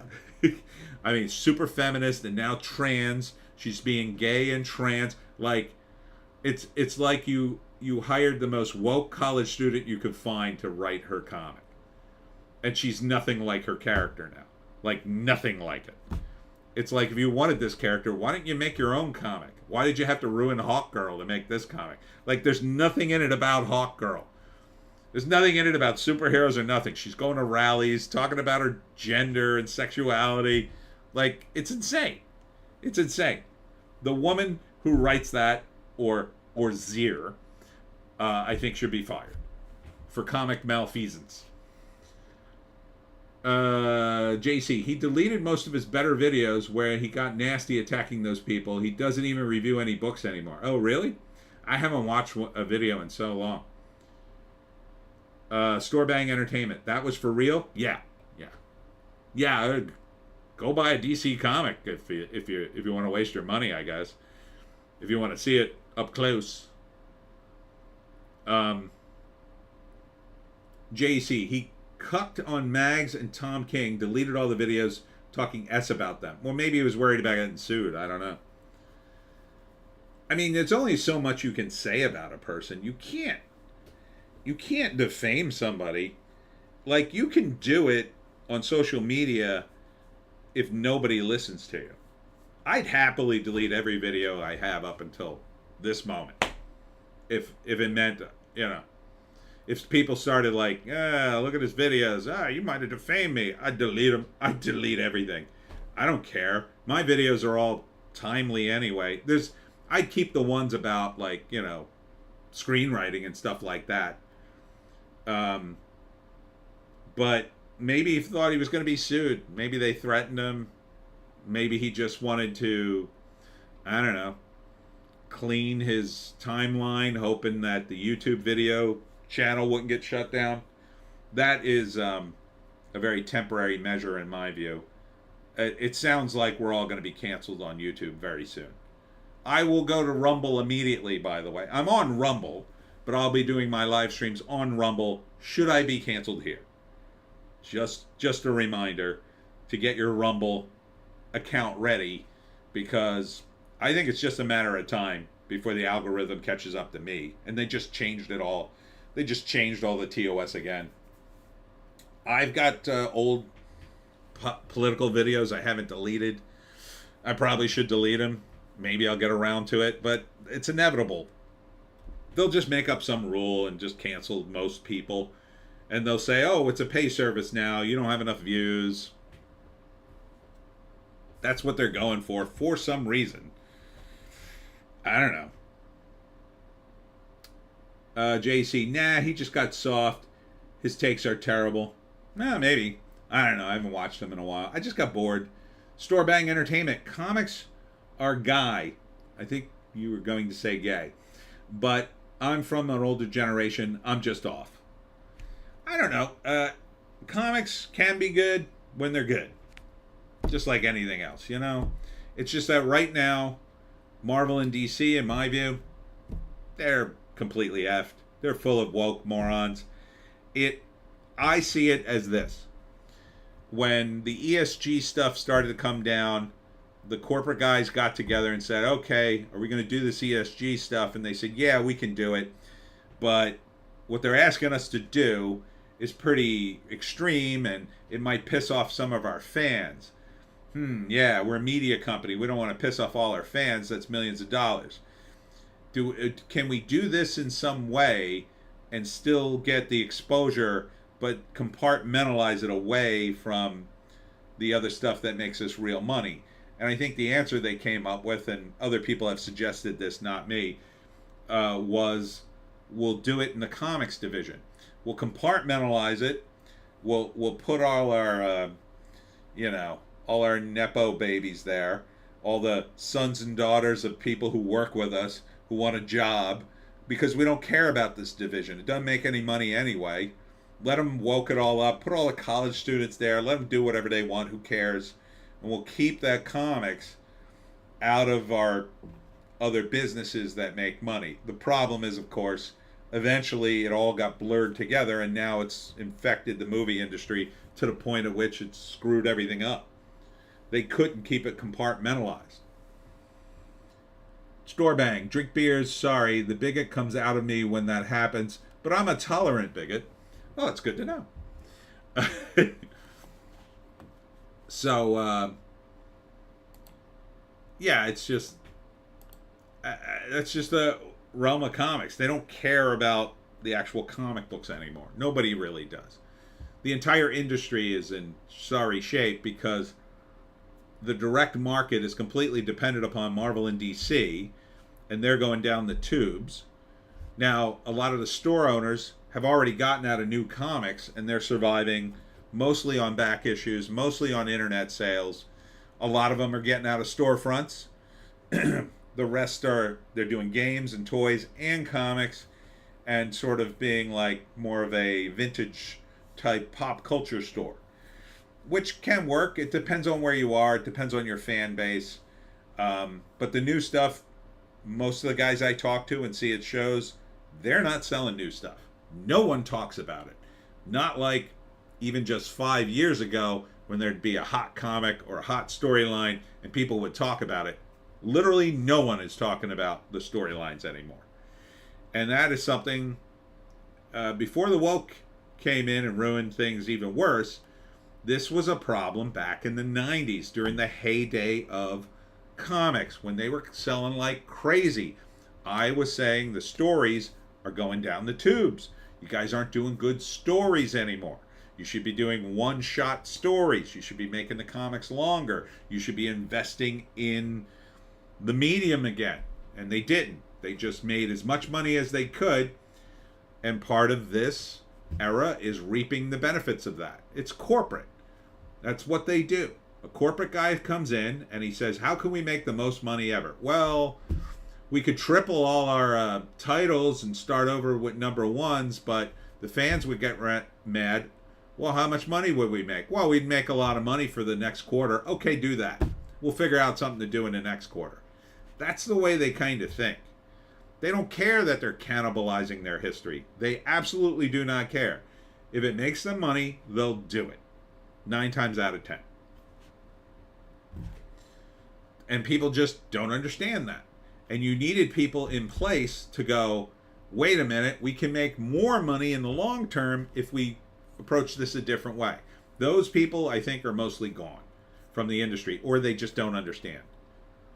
They're just happy to go, oh, well, I get a comic and I get to draw and write it, and I get my name out there. Okay, whatever you guys do, I don't care. JC, the lockdown broke the habit of going to the comic book store every week, making the new comics worthless. People are only interested in the old stuff they don't have already. Yeah. Yep, that definitely was a huge contributing factor. But they had been weakened up until that point too, because you had these ridiculous covers, right? You had these special covers. Every 50 you get a special cover, and that's worth more money, and the collectors all want the special cover, and then you're buying 50 copies of a book just to sell one. And then what happens to all the books you don't sell? Well, they go into the quarter bin, and if you sell them, you sell them. If you don't, you don't. Who cares? You made all your money on the 50th book. You sell that one for $100, you made back all your money and made a profit. You don't, the old ones sell, you just throw them in a lot somewhere and sell it to some other dude. Takes them up to Canada and sells them for $0.25 a piece. There was a pipeline back in the 90s, and it went something like this. There was a warehouse, a comic book warehouse. This is in the 90s when comics are selling like crazy. They were buying so many comics at this warehouse to supply the local stores, they couldn't fit them all in the warehouse. So they started just throwing the comics in dumpsters. Just dropping them in dumpsters. They just didn't have the room. So one of the guys from one of the comic book stores sees this and he goes, whoa, whoa, whoa. What are you doing with those comics? He said, well, we don't have enough room. We got to just dumpster them. He goes, I'll give you $1 a piece for all the comics you're about to throw out. They said, or no, he gave them, what did he pay them? I think he paid them $0.05 a piece, something like that. So he buys thousands of comics for $0.05 a piece. Just stuff that, like a lot of them were just crap, but it didn't matter. They only cost him $0.05 a piece, right? And they're relatively new. They're about a month old. Loads up his van, goes back to his store, cherry picks the good ones that he could sell for more than $0.05, keeps them for his store, takes the rest in his van, drives it up to upstate New York, says, you want all these comics? I'll sell them to you for $0.10 a piece. The guys up in New York say, okay, that's a great deal. I'll buy them. Guy up in New York buys them all for $0.10 a piece. He does the same thing. He goes through them again, picks any ones that he could sell to his customers for more than $0.10, let's say. Then he puts the rest back in his van, drives it across the border to Canada, sells them for $0.25 a piece, dumps the whole thing. And they did this for months until they got caught, and then it was a big stink. JEC. Comics had already been going to S since 2017, so it wasn't easy for people to walk away when they broke that habit. So it was easy, yes. Yep. Store bang. JEC so true. Sadly, the comic store owner in my town bought into the woke madness, put themselves out of business due to their misguided ideology. A lot of these guys put themselves out of business. You know, I knew guys, you know, they just would like certain comics and they would order too many of them. And I would say to them, why do you have so many of this book? Oh, I really like that one. And I'd be like, well, yeah, but you're not the audience for the comics. Your customers are. You don't buy the comics. They do. You have to buy stuff you think they will buy. You can't buy stuff that you'll buy. You're a middle-aged man. And other guys who would just, they'd hire some comic fan to watch the store for them while they were away or at work. Because a lot of these guys, they would start the comic book store as a second business. And they'd rob them blind. There's a classic story in South Jersey of a guy, I won't say his name. He worked for a store for years. And he would run the store, but he also bought and sold comics. And when a hot property came in the store, man, oh, he had first dibs for himself. Sometimes, so he'd cherry pick collections for himself and store them away. And this shop owner never heard about it or didn't care or whatever. So for years and years and years, he does this. He ran the shop for like, I don't know, 20 years. And he had the most pristine collection runs of all kinds of Golden Age, Silver Age, not Golden Age, Silver Age stuff. He was a Silver Age guy, had tons of Silver Age. Eventually, he parts ways with the store he's worked for like 20, 30 years, opens his own store, and he just had the most magnificent collection ever for sale at his store, trying to make money. But he was a terrible, terrible store owner. He was rude to the customers. I mean, he was the comic book guy. And he eventually put himself out of business or died, I'm not sure. But he had phenomenal collection. People in the circuit locally of comics would talk about it. Oh my God, did you see his store? Do you see the runs he's got in his store? They were amazing runs. He had accumulated over 20, 30 years. And then he tried to sell them all. And he had some success doing that. Kept the store going, I guess. But eventually, his luck ran out, I think. So, comic books are a tough business. And they're getting tougher every day. I know one guy, he's the king of just buying and selling, man. He'll buy collections and he'll roll them over within a week and make his money. And he knows what he's doing. He's been in it for all his life. And a great guy, but he knows, you know, he's sold new comics for years in his store. He only buys, last time I visited his store, he only buys one extra for the shelf. One. Singular. Everything else he orders to his subscribers. And then they're all gone. And he might have one extra on the shelf. Maybe two if somebody drops something or he, I don't know, goes crazy. But he's very lean. Very lean. If you become one of his customers, you have to understand that going in. And, you know, he doesn't mess around. And he makes money. He stays in business. A lot of guys don't. Because they don't know what they're doing. You got to be lean. You got to be lean today. Getting back to the movies, though. Talk to Me at number 7. JC, that's smart, though. LOL. Yeah, it is smart. He knows what he's doing, man. He knows. He deals in... He had a lot of great comics, too. Like, I remember going to the store. He had... Don Rickles was the guest in a DC comic. And I was like, is Don Rickles on the cover of that comic? He's like, yep. And you'd get great deals. Like, a comic like that only costs you like $5, $10. And it's a pretty old book. You know? He had great stuff. I was always trying to sell him my comics. He'd be like, nah, I can't sell. I can't sell your comics, Tony. Unless my fans ask for them. Yeah, so Talk to Me did $3.1 million. This is a movie that's definitely getting a sequel. $42 million, but it's a horror movie. It's probably cheap. Haunted Mansion, friggin' flop. Here's your flop. This is a flop, I think. $85 million worldwide. Ain't no way this is money. They're already talking about this flopping. 58 million domestic, 26 million international. Oof, oofa. That's brutal. And that movie could have made money if it was scary. I mean, it's got 1 million stars in it too. Ain't no way that's money though. Mission Impossible, Dead Reckoning. I mean, 541 million's probably money. It's not a lot though for that movie. I mean, you got to figure this movie was made during the pandemic. Its cost went up and up and up, and they got a ton of stunts. But you know, this is a movie I would see, you know, on video. I didn't want to go to the theaters to it. I like Tom Cruise now. I'm more in the Tom Cruise camp, but made 2.7 million this week. Haunted Mansion made 3 million.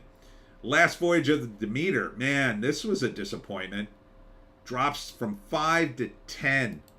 This movie looked good, but man, it's getting creamed. 11 million domestic, $467,000 internationally. Did this? Oh man. Australia, Italy, Netherlands, Portugal, and that's it. Hasn't opened in a few places. Where's the UK? Hasn't opened. It opened this weekend in the UK, so I guess we'll get more numbers on it. But my God, that's awful. I thought this would do well. It looked cool as hell. It's basically aliens on a ship, you know, with Dracula being the alien. But yeah, I don't know. Just didn't work. I loved the trailer, but I did not love the racial take of the lead, who plays the ship's doctor, and we talked about that last week. Sound of Freedom at number 11 drops from 8 to 11, 2.4 million. Last Voyage of the Demeter did 2.5. Sound of Freedom, I mean, a $14 million movie does 177 million. You're sitting well. Internationally, it's going to open in a bunch of places now, so this is easily going to go over 200 million. I think could set a country like Brazil or Mexico on fire. I mean, I think this is an important movie, so we'll see. Old Boy. Wait, they re-released this? Or did they remake it? 1.5 million in the States, 5.5 million international, 7 million worldwide. Well, they didn't remake it very well at those numbers. Why the hell did you remake this movie? Too soon. Indiana Jones and the Dial of Destiny. Flop. 371 million. How do you flop 371 million? This is Disney. You screwed this up. You know, you could have saved a bundle by not CGIing Harrison Ford and recasting a younger actor as young Indiana Jones. You could have just done that. Then you would have had an actor who had already played younger Indiana Jones, and you could have done, I don't know, younger Indiana Jones. Holy Christmas. JC, the already remade Old Boy by Spike Lee. Remember? It was terrible. I didn't see that one. That is the wrong person to remake Old Boy. Elemental, another flop. God, so many flops. 458 million. I don't see how that's a flop, but I guess it is. It's animated, so it did cost a fortune. Probably cost 200 million just to make. South Korea, loving this movie. 48 million. Crazy. South Korea, you should have better taste. You should have better taste. That is weird. South Korea loves that movie. They make such good movies in South Korea. Jules. This movie didn't look too bad. 1.5 million. Oof. It's a small film, though. I think it cost more than 1.5 million. It's in its second week. That is not doing well. Insidious: The Red Door. Meh. 186 million. Again, probably a cheap movie. Horror movie. Theater Camp. How's this movie still in theaters? But It is an art house movie. 3.4 million. Maybe that's money. JC, maybe the most misguided remake ever. Maybe that's what we should do next week, is do remakes. Wonder if I could find some lists. No, I think the most misguided remake ever is the shot-for-shot remake of Psycho. What a complete waste of time. Why would you do that? Storebang, smart moves for theaters to re-release semi-recent movies. It would be, if they did that. I mean, hell, I think they could make more money re-releasing Snow White again than making it a live-action version. Same thing with The Jungle Book and all these other movies. People just like to go see them on the big screen. Again, it's an event. You make it an event. That's what they could have done. So imagine I run Disney and I say, instead of remaking a live-action version, why don't we do this? Why don't we just re-release the movie and, I don't know, give away toys or something? How about that? We'll give away toys. We'll do drawings at every theater that plays the movie and give away prizes. And people can come with their kids and win prizes. I think you could do a brisk business doing that. Because these movies, keep in mind, the movie was made in 1937 and it's for children. Snow White is for children, essentially. Although it gets a little scary for kids. But, nobody's alive who would have saw that movie. Well, some people are alive, but most of them are not alive, I'll say. You could take your grandkids to see the movie.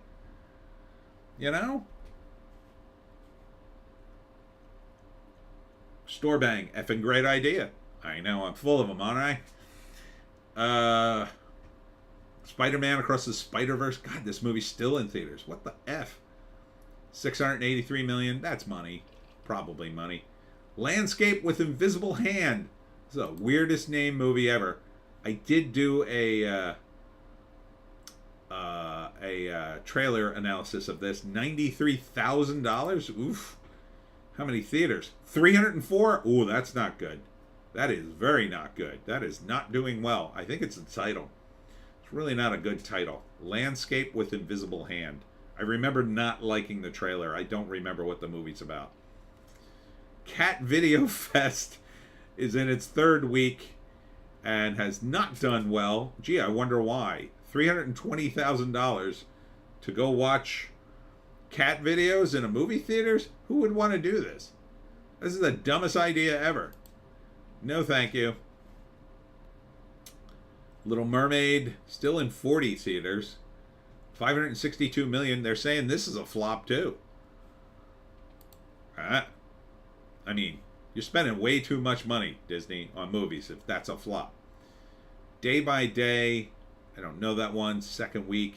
First Slam Dunk, that's in the anime movie. This one's funny because it's made 1.2 million in the States and 256 million worldwide.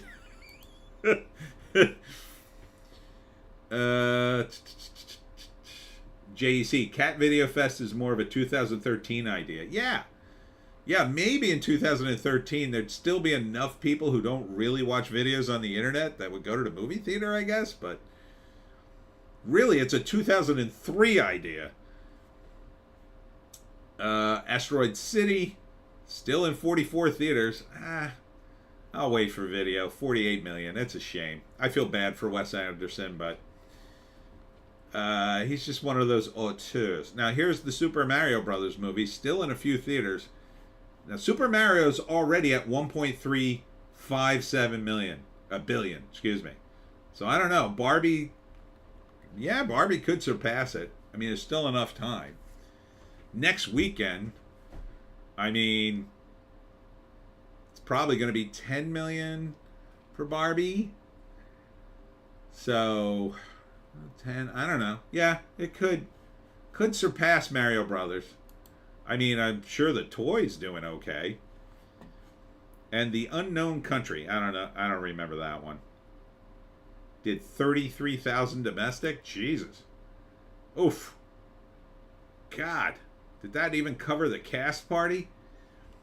JC, cat video feels like early 2010 of so random humor type thing. Yeah. What do you even get out of seeing cat videos on the big screen anyway?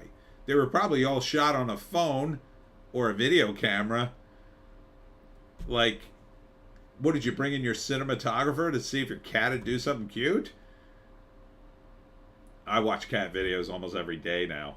I just love nonsensical fail videos. Can't get enough of them. Store Bang. I lost interest in Moonrise Kingdom. Just couldn't Wes Anderson. Yeah, I didn't really like Moonrise Kingdom. I just was like kind of waiting for the other shoe to drop, and it never quite does. The last one that I kind of liked was The Life Aquatic. I like it up to like the second act, and then it kind of meh. I still really love the Royal Tenenbaums. The hotel one, Hotel Budapest, I think it's called. That was pretty good. This one looked interesting. I don't know. He's like the new Woody Allen, I guess. Everybody just kind of wants to work with him. He's got a great look. I mean, the Asteroid City looked amazing. So, I don't know. Maybe he's a little, maybe he's been given a little too much lead. Maybe you need to reel him in a little bit. Say, yeah, Wes, do something that people like. Do something, I don't know. What could you give him to do? Like, it'd be cool to see him do an adaptation of something, I guess. Maybe Shakespeare or something like that. Something classic. Wes Anderson does, you know, Romeo and Juliet. I don't know. We kind of be cool. JC, I like Moonrise Kingdom. It's just a cute first love story. Yeah, I don't know. I just got bored with it after a little while. I mean, for a while it's good, but I mean, it's always interesting. Him, like Christopher Nolan, a few others, like, to me, their movies, even if they're not good, I find them interesting. I find scenes interesting. I'm not unentertained, but like the bar's kind of higher, if that makes any sense. So I want it to just all come together, and I don't understand how it doesn't sometimes. It's just like, what were you going for, man? Store Bang. Asteroid City looks amazing if you're wearing sunglasses. It is very bright, but I kind of like that. I kind of like the brightness of it. And now it makes it, you know, different. Everything's so dark in the movies, and it's a quick cheat to hide things. Zombie guys do it a lot. You know, hides the makeup, bad makeup. You know, I was doing my zombie thing, and I was shooting it in the summer in the bright, bright sun. And my makeup guy was like, "Why are you shooting this now?" Yeah, I'm like, "I don't know. I want to shoot a zombie thing." He's like, "You're supposed to do this at night, so I don't have to put on so much makeup, and you got to give everybody long sleeves, so you don't have to put the makeup on the arms." I was like, "Oh." JC, Wes Anderson does Oscar Wilde. Kurt Vonnegut? Ooh, Kurt Vonnegut. I like that. I like Kurt Vonnegut. I think he would fit with that. Slaughterhouse-Five, something like that. God Bless You, Mr. Rosewater. Yeah, Kurt Vonnegut. That's a good pitch, JC. Store Bang. The Importance of Being Earnest from 20 years ago was pretty good. Don't remember it off the top of my head. Oy. All right, let's look at the trades and see what the hell's going on. First let's dip into the strikes. There's not a lot going on with the strikes today. I looked at the trades. The silence has been broken. Negotiations are taking place between the producers and writers. See where it goes. Strikers are going to meet again, probably this week. Store Bang, Catch 22 with Alan Arkin. Yeah. Phone's blowing up again from someone else. You didn't finish your sentence on that text. I don't know what they're texting me. WGS West calls call to action to curb media consolidation one of the root causes of the strike. Goodfellas should have won Also pay us, written on the writer strike sign. I tell you, these writers in the JC. God bless you, Mr. Rosewater. I'm thinking, and yes, maybe Bluebeard. Yes, yes. I've seen a lot of writer strike signs, and a lot of them aren't very funny. It's like, geez, guys.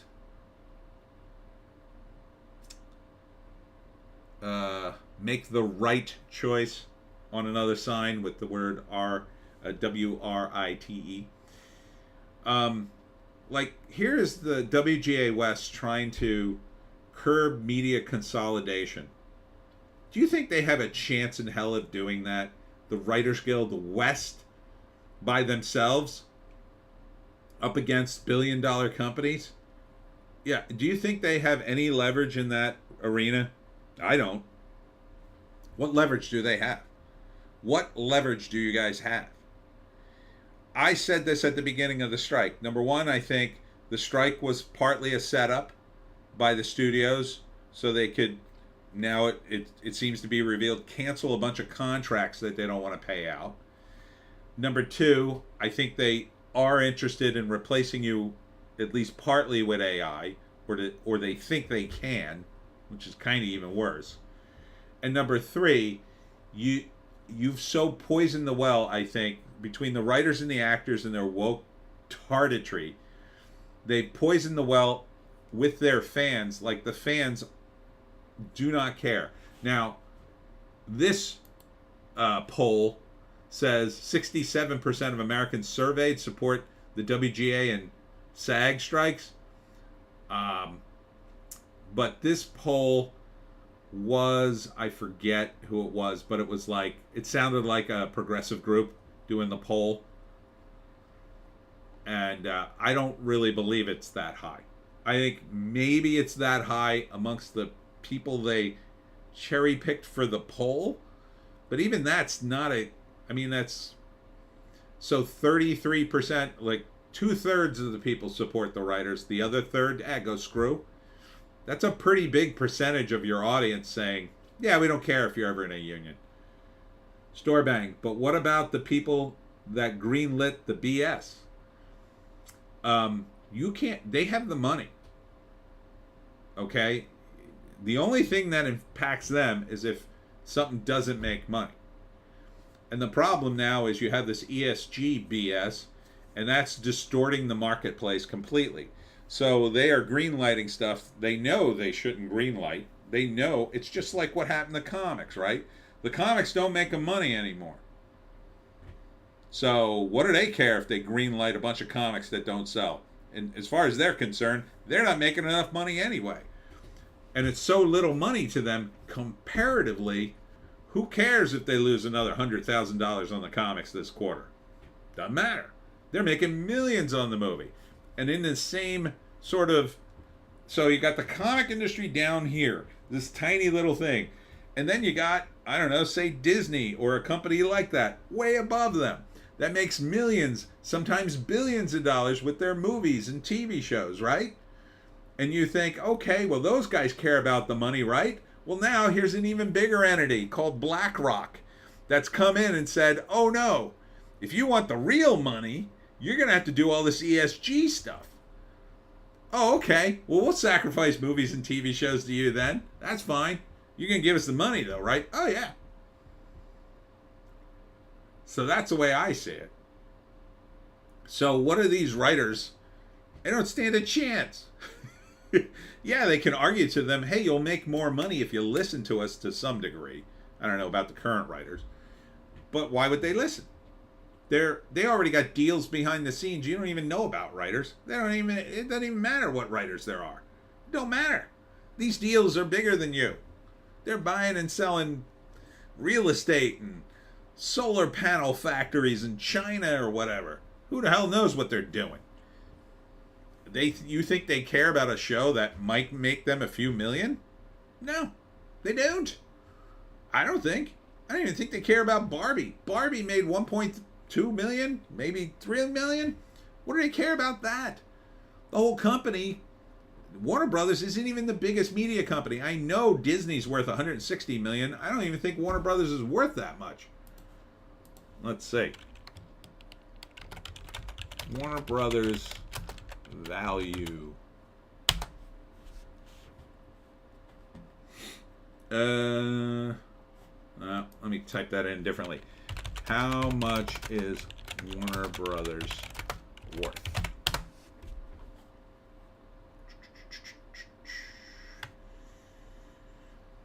Net worth. Warner Brothers Discovery net worth.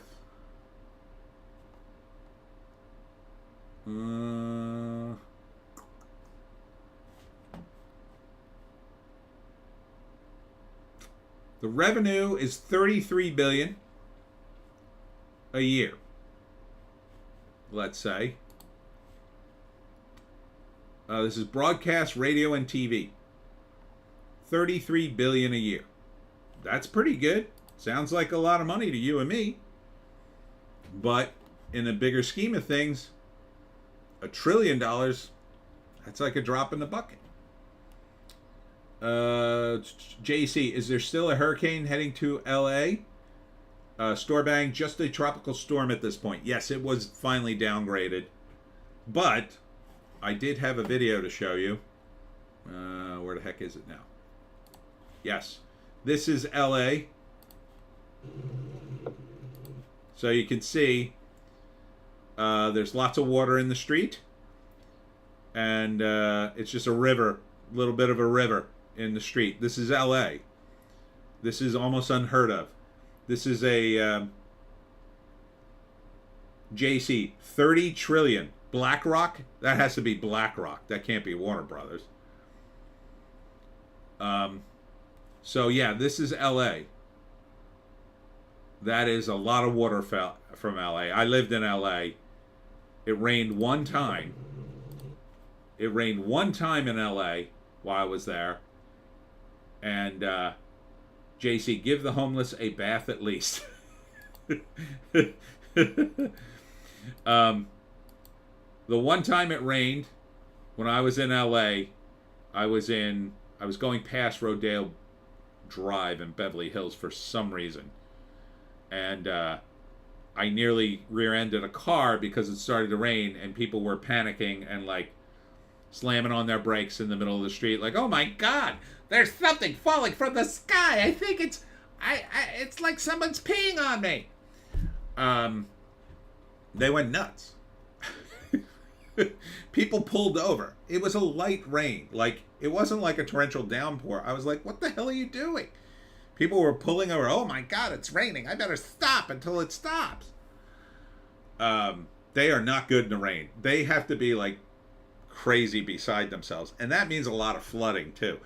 They're not ready for, if you have a basement in LA, oh my God, you probably are full of water. Because they're in a desert town. They're not used to that. And there's nothing to absorb the water. There's not enough plants. Storebang. Too many helicopters in LA. Yes.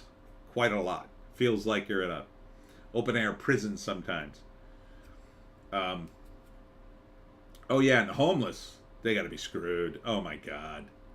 Imagine your entire life's in that tent and your tent washes away. Ugh. JC, they don't have basements in LA. None? But they're in a desert. They could. Oh, right. Earthquakes. You're right. But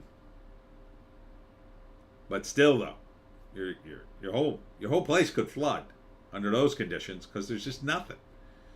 There's just nothing. You have to water your lawn pretty much every day in LA if you wanted to live. Maybe you could skip a day now and again, but I saw there was a building across from my apartment building when I lived in LA, and they had a house for sale, and they had just put it up for sale, and I watched the grass die over a couple of weeks, and it not only died, but it turned to desert sand. There was nothing left. Like, the grass all died, then it broke and blew away, and then there was nothing because no one came to the house and turned on the lawn sprinklers. It just turned right back to desert.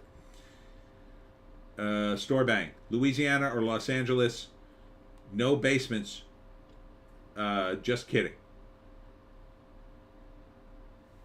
Oh, okay. I see what you're saying. Because L.A. No, he meant L.A. All right, so even Variety acknowledges Blue Beetle is not doing well. Softer than expected debut. 25 million I thought was the number, but that is not great for a movie that probably cost you 150 million.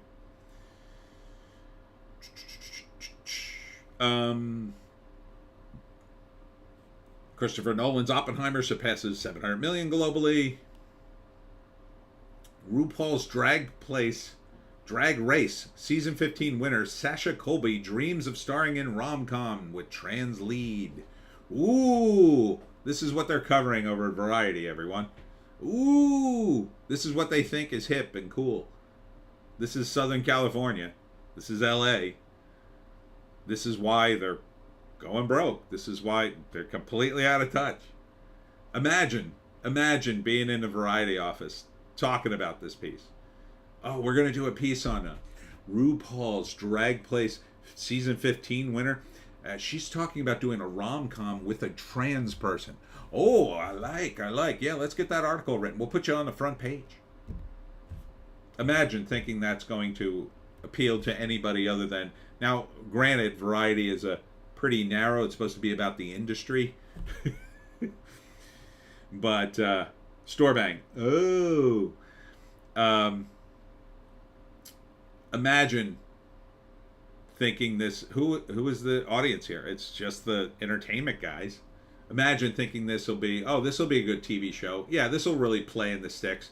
I'm sure people in the middle of Iowa will be like, ooh, the Drag Race winner's going to be in a sitcom, rom-com with a trans person. Ooh, well, that'll have to be good. I'll have to like it or I'm a bad person. Like, I mean, these soccer moms, you're twisting their brains into knots. They're just going to snap and go right back to being trad. They're going to be hardcore trad for a few years. Once you break them, they'll never go back. I don't think. They're hanging on, though. They're hanging on. Only Murders in the Building, how Alfred Hitchcock inspired Mabel's season 2 look. I don't follow that show. They got a lot of celebrities on it, I'll tell you that. Meryl Streep's in the 3rd season. They're talking about the Emmys again.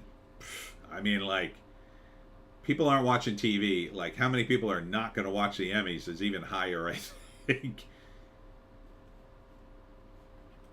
Here you go. Force majeure, 2 strikes and the harsh realities facing Hollywood. Force majeure is how they get rid of all these deals they don't want to be in anymore. It's like, oh, it's an act of God. It's an act of God to strike. Oh, well, everything's canceled. And then they come back. Oh, yeah, you're going to get higher pay. But we don't have any deals for you right now. JC Fables, like in the comic Fables. Did I say Fables?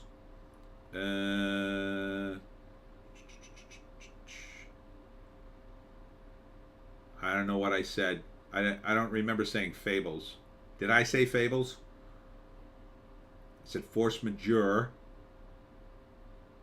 I'm not seeing the Fables thing. Was it on this? Was it on the headline that I didn't read? Store Bang. Only Murders doesn't even interest me.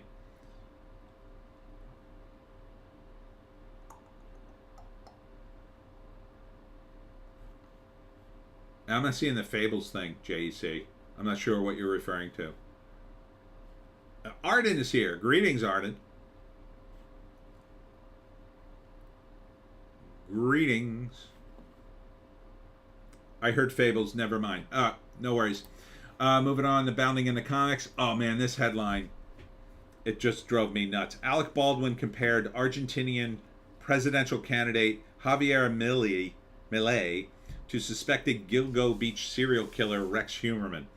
So, for those of you who don't know, the guy running in Argentina and winning is a super hardcore libertarian.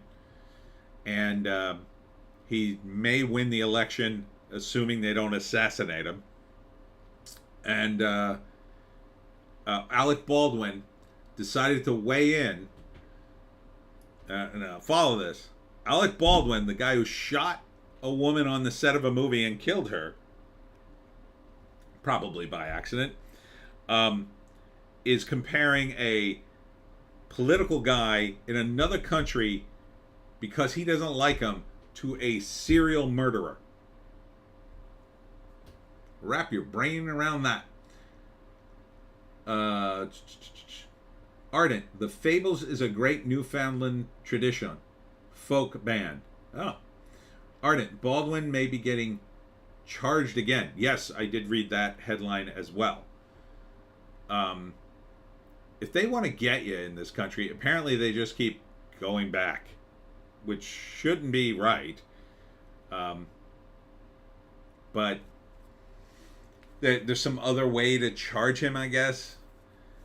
I think, again, as a leading man, not too responsible other than he pulled the trigger. He should probably get some kind of fine or whatever. Should definitely be reprimanded. I don't know all the details of the case, but as the producer of the movie, he was, in my view, responsible for the armorer, who's mostly to blame for this. I mean, there shouldn't have been live rounds on the set. There just shouldn't have been. JC, how many women has the Argentinian guy shot and killed, Alex? Exactly. Yeah, I'd love to see somebody ask him that question. Ardent, 1 point for JEC. Yeah, exactly. More on the strike. Live in Maddie star. I don't remember this show.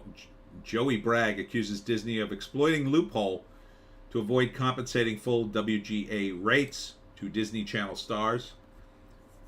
Storebang, we live in a gay and retarded times. Alec Baldwin and Argentina election.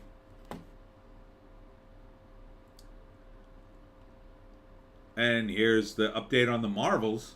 Director Nia DaCosta reveals Kevin Feige lukewarm on her pitches for a sequel. What?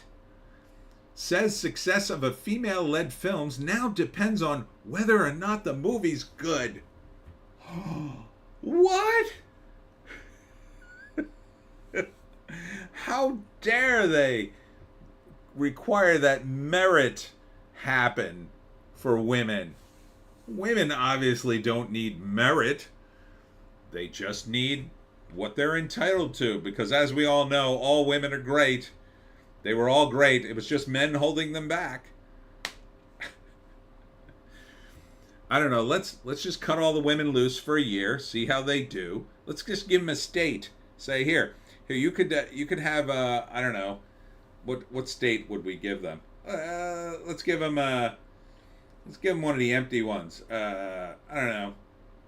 Colorado, let's say. Give them Colorado. See how they do for a year. That's all I'm saying. If you don't make things better, then we go back to the old ways. Ardent. Ironically, had Baldwin had any firearm safety training, even the basic rules, the shooting probably wouldn't have happened. He's probably had tons of training over the years because he was on real big movies. I mean, he used guns in plenty of movies, but they had big budgets. And ultimately, it would have been like, okay, Alec, go to the training, and he'd go to the training, and there'd be 3 or 4 guys handling the weapons underneath him. And I think it's because they cut corners on that movie. They ended up with an armorer who was playing fast and loose, and she effed up. Ardent, complaining about the films depending on being good to be successful? Blasphemy, says Ardent. Yeah, I know. I say just give them Colorado for a year. See how they do. And, probably wouldn't work. They'd probably say, well, you should have given us a better state. You gave us Colorado. Give us a better state this time. All right, which state do you want? Well, whichever state. What's the best state? Give us Florida. No, you can't wreck Florida. We just fixed Florida. Taka Waititi says, next Thor film should aim at, quote, carrying on with the evolution of the character, but still in a very fun way. Ardent, make them take Ohio. No, we got Ohio fixed now, except for Cleveland. Cleveland's a wreck, apparently. It's like on the top 20 most murderous cities in America. Ardent, or Maryland? I don't know. Maryland's kind of close to me. And close to the capital. Oh, maybe we can give them Washington, D.C. They kind of already run that already. Give them a district. Do less damage that way. Taika Waititi. This guy, he's so funny. I think he's talented, man, but I don't think he should be on a Thor movie. He just shouldn't be on a Thor movie. Shouldn't be in the MCU. He shouldn't be doing franchises or big Hollywood productions. He should just be off doing his own thing. He just... Feminist Thor, no. Ardent, give them Nunavut territory in northern Canada. I'm not familiar with that. That'd be too cold. Too cold. It's too cold. No, we don't want that. That's cold. Give them an island out in the... give them the Virgin Islands, maybe. Thunderbolts is still happening. Unbelievably, Thunderbolts is still on the docket. Ardent, no Navut. Storbang, I don't know if I were to go into production on an independent film. I'm pretty sure I couldn't keep a close eye on if the prop master was supplying the talent with the ammo.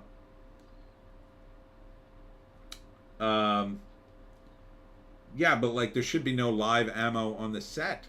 There just shouldn't be. Ardent, wouldn't be Virgin very freaking long.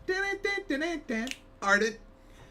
JEC, if you give them Nunavut, they'd complain about it taking native lands. Probably that too.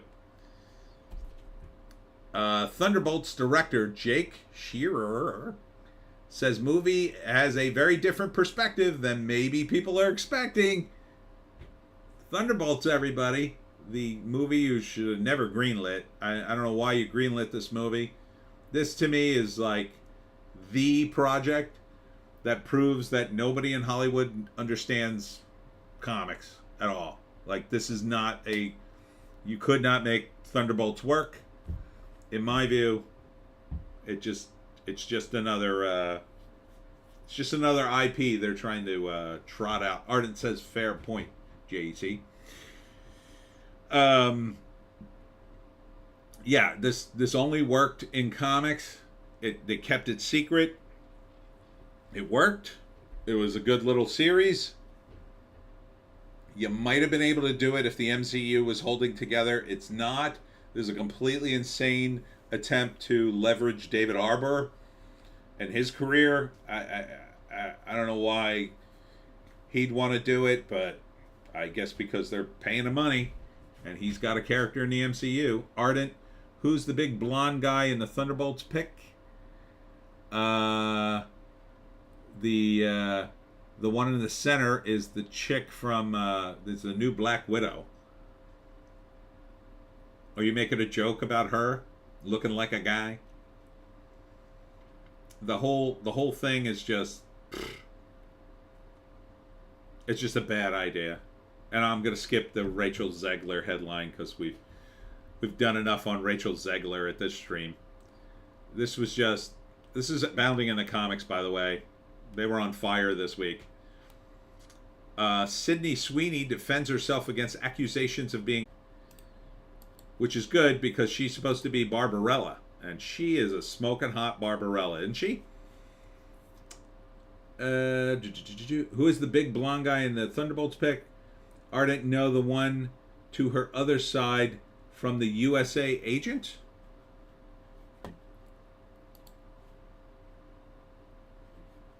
The guy waving? Or the guy all the way to the right is Taskmaster. The guy with the beard is David Arborough for his. I forget what his character's name is. I forget who the person all the way on the left is. The waving guy is David Arborough from the Black Widow movie. Whatever stupid character they came up with for him, I forget. Yeah, a Sydney Sweeney. Ooh, new Barbarella. Red Guardian, yes, Arden. So, the whole purpose of Barbarella, for you guys out there who may not remember, was it was just a sci-fi movie vehicle to see Jane Fonda when she was hot. And I believe she was topless in it because everybody was topless during that era. So I would totally want to see her topless and hot. Ardent, left to right, it's Ghost, Red Guardian, Black Widow, USA Agent, and Taskmaster. Ghost, I don't remember, but the other ones sound familiar to me. Yeah, Sydney Sweeney would make a great Barbarella if they were actually... There's Jane Fonda back in the day. The whole opening of the movie, this is 68. Oh, man. I forgot how old that movie is. 68. The whole opening scene is her taking off her spacesuit a piece at a time, getting to see her naked body. That's what I want to see in the new movie. This stupid site can't open more than 2 pages. The whole thing collapses.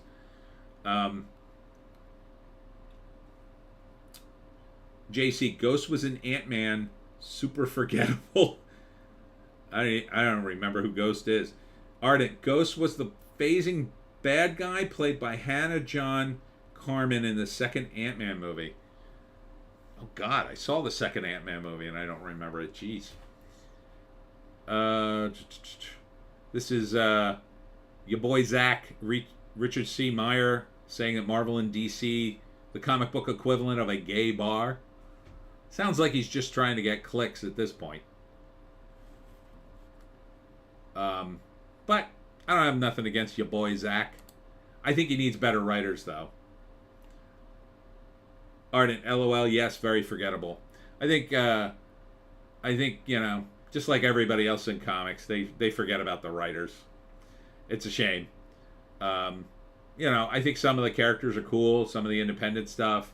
I've read some of them, but not many. I'm not going to pay like $20 for a comic, one of these crowdfunded things. I want something cheap. I bought Mike Barron's stuff. His is great. He's a writer. But I can't stand a poorly written comic. I just can't. It drives me nuts. You spend all that time and energy making the damn thing. Get a good writer. But that's me. I got a high bar for that stuff. So, checking Hollywood Reporter, Doctor Who's Doctors. Every actor who has played the part. Currently, the black gay doctor is the lead. JC, Zach is just spouting off his shower thoughts about pop culture. League of Their Own canceled as Amazon flips on abbreviated final season. I know you're very upset by that. Try to remain calm. I can't even believe they greenlit a second season of that. Man, that was woker than woke. A League of Their Own. God. So far removed from the original movie. I saw the original movie. It's not bad. Even though Rosie O'Donnell's in it. There's no crying in baseball. But Jesus.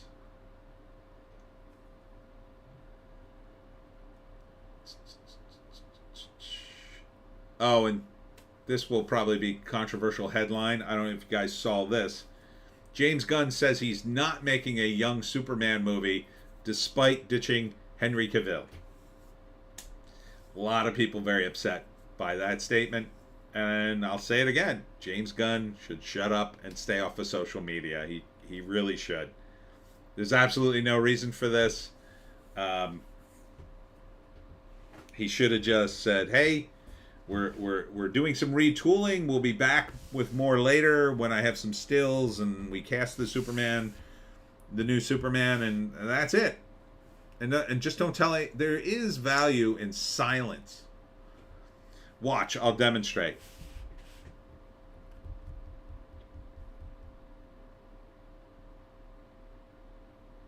See? There's value in silence. You can use it to your advantage.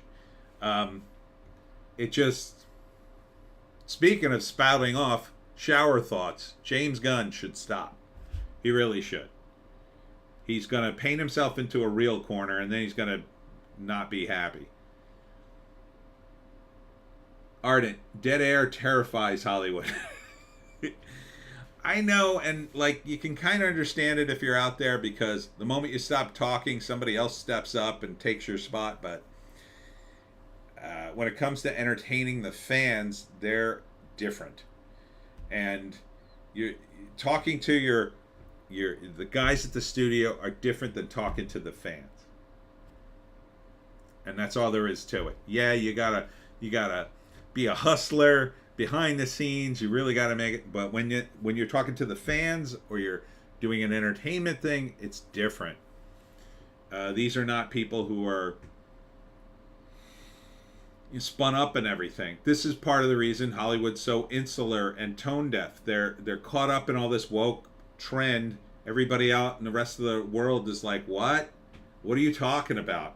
Oh, no, you like this, ha ha ha ha ha. No, we all talked about it at dinner, at Spago's. No, you like it, you like trans stuff, you love it. If you're not, you're a bigot. That's what I heard. Ardent, if you can't be genuine with the fans, you'll lose the fan respect. Yeah, and unfortunately, everybody in Hollywood is a big phony. Even the guys who don't seem like they're phonies. They're phonies too, but they're probably slightly better at it. The people who aren't phonies usually get chewed up and eaten out there. I mean, they just, it's just too many people. There's just so many sharks circling that town. And now they're being eaten alive by crime. What else we checking here? I'm going to wrap up soon. Here's Cosmic Book News reviewed Beetle. He kind of liked it, or liked some of it. He said the lead was good. George Lopez, I can't forgive his line, quite frankly. So, but I was a little shocked that he liked it as much as he did. Oppenheimer passes Interstellar and Fast X at global box office. I'm surprised Interstellar did that well. I hated Interstellar. Interstellar was awful, I think. Storebang, I'm sure it's pretty hard to find a square-jawed, barrel-chested 30-something to play Superman these days. In Hollywood, they grow on trees. And so do hot blondes, by the way. I'll never forget being in Hollywood when I was living there. And I went into some building. I forget where I was or why I was there. Probably walking around the studios, as I tried to do to get pitches or whatever. And there were women that are just so beautiful there. They're all trying to be actresses. And, you see them on TV and they're beautiful, but when they're in person, it's like 10 times the effect on you. And I saw this woman and I walked right into a pillar because she was just so stunning. She was just, I don't know who she was. She was just there for an audition, looking over a script. I walked right into a pillar. She was just stunning. So gorgeous. I can picture her now. Just mind-numbingly hot. You see them all the time. All the time. Everywhere. Everybody's beautiful in LA. Except the homeless people. And the drug addicts. So, it's just, that's where they all go. Trump supporters say DeSantis went full-blown Hillary by calling them listless vessels. Now the new word is that a lot of the people in the Dems want Trump to run because they think he'll be beatable because he's going to jail, and they think he'll be in jail and won't be able to win and won't be able to run, and that's kind of why they're also trying to tear down DeSantis. I just think it's mostly DeSantis's terrible decisions have led to this. So I think he's just waiting around hoping Trump is somehow taken out of the campaign. I think that was his bet. Like, if Trump somehow is incapacitated or doesn't run, I'll be the natural pick. So I'll run, and I'll just quietly go in there and wait and stay number 2, because who the hell can compete with me? But everybody's competing, and he's gotten really sloppy. Now in Florida, he's the king of Florida. Although he's starting to screw that up now too. Disney is looking to sue him over his. He asked them to drop their lawsuit, and now they're suing him. I don't know how that works, but that's apparently how it's doing. Ardent, my mind-numbingly hot Stormy says hello. Hi, Stormy. Glad you're still hot. JC, DeSantis is better off staying in Florida. He absolutely is. Storbang, good governor, not ready for president. Yeah, it's a shame. And I think he's really been taken in by the big money donors. He has to work them. He can't let them parade him out. They don't have his best interest in mind. They are the leftover neocon and Republican establishment. What, Joan? I know, it's been a very long... We're going to wrap up. I'm wrapping up. I'm just getting through the trades, man. I know, it's been a very long thing. You drooled all over yourself. What the hell? What are you doing? Gross. Paul Feggy and Bridget Everett, remember store owner killed over LGBTQ plus pride flag. This just happened recently. I just read this story. It's not good. It may be the story that the left trots out and says, see the terrible things that are happening if we don't indoctrinate everybody into LGBTQIA 2S+.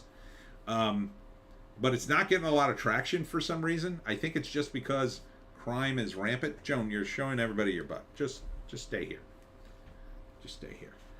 Ardent, DeSantis screwed up by showing disregard for Florida by not running out his gubernatorial term before running for president. I think that's part of it too. Yeah.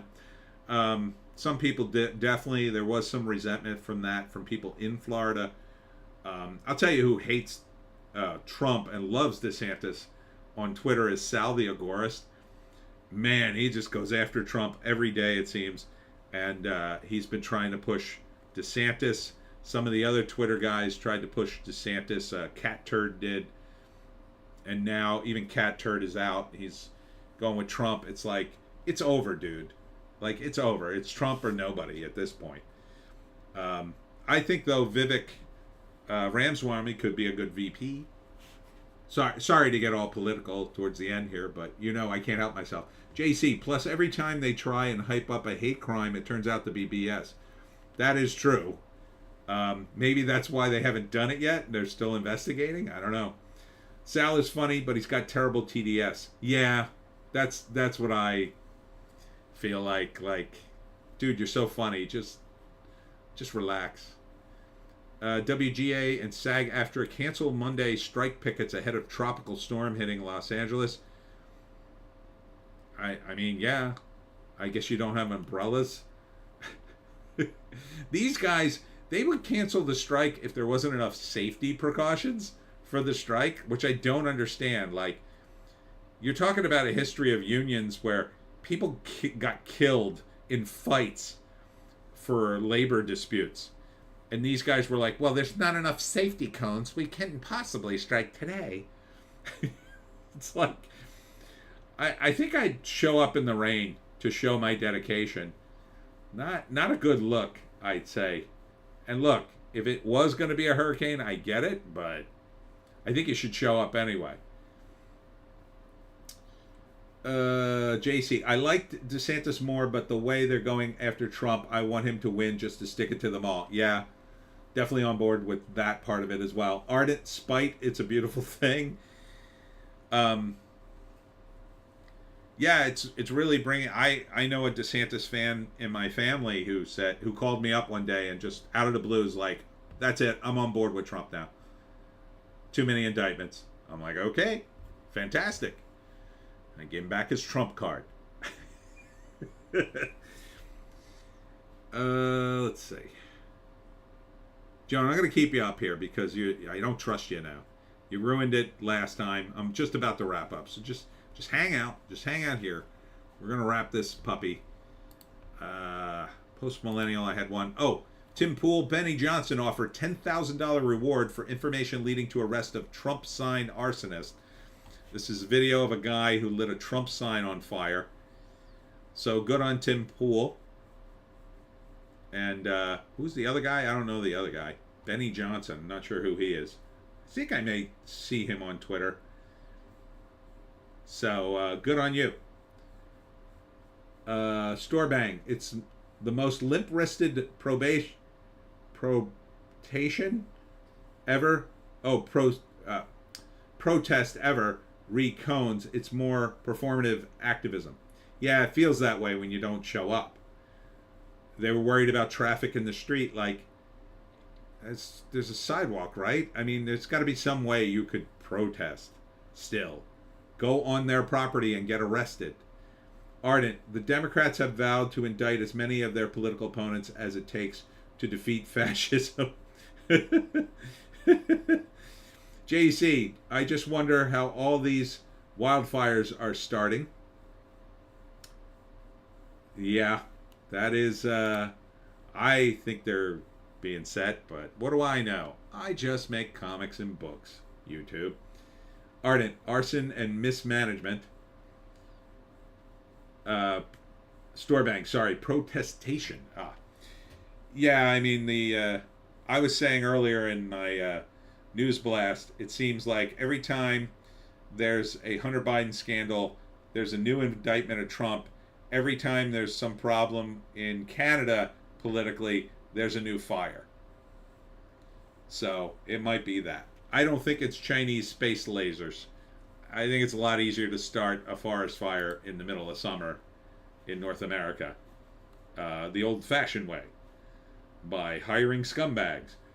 JC, I meant here's a liberal chimping out and setting a sign on fire.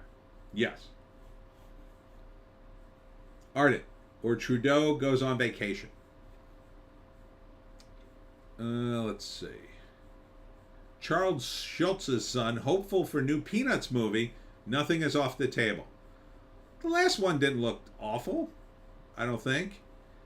I think it's like Apple does them now, right? Yeah, Apple owns it. So, yeah. Harmless. If they keep it for kids and don't do something woke. You're trans now, Charlie Brown.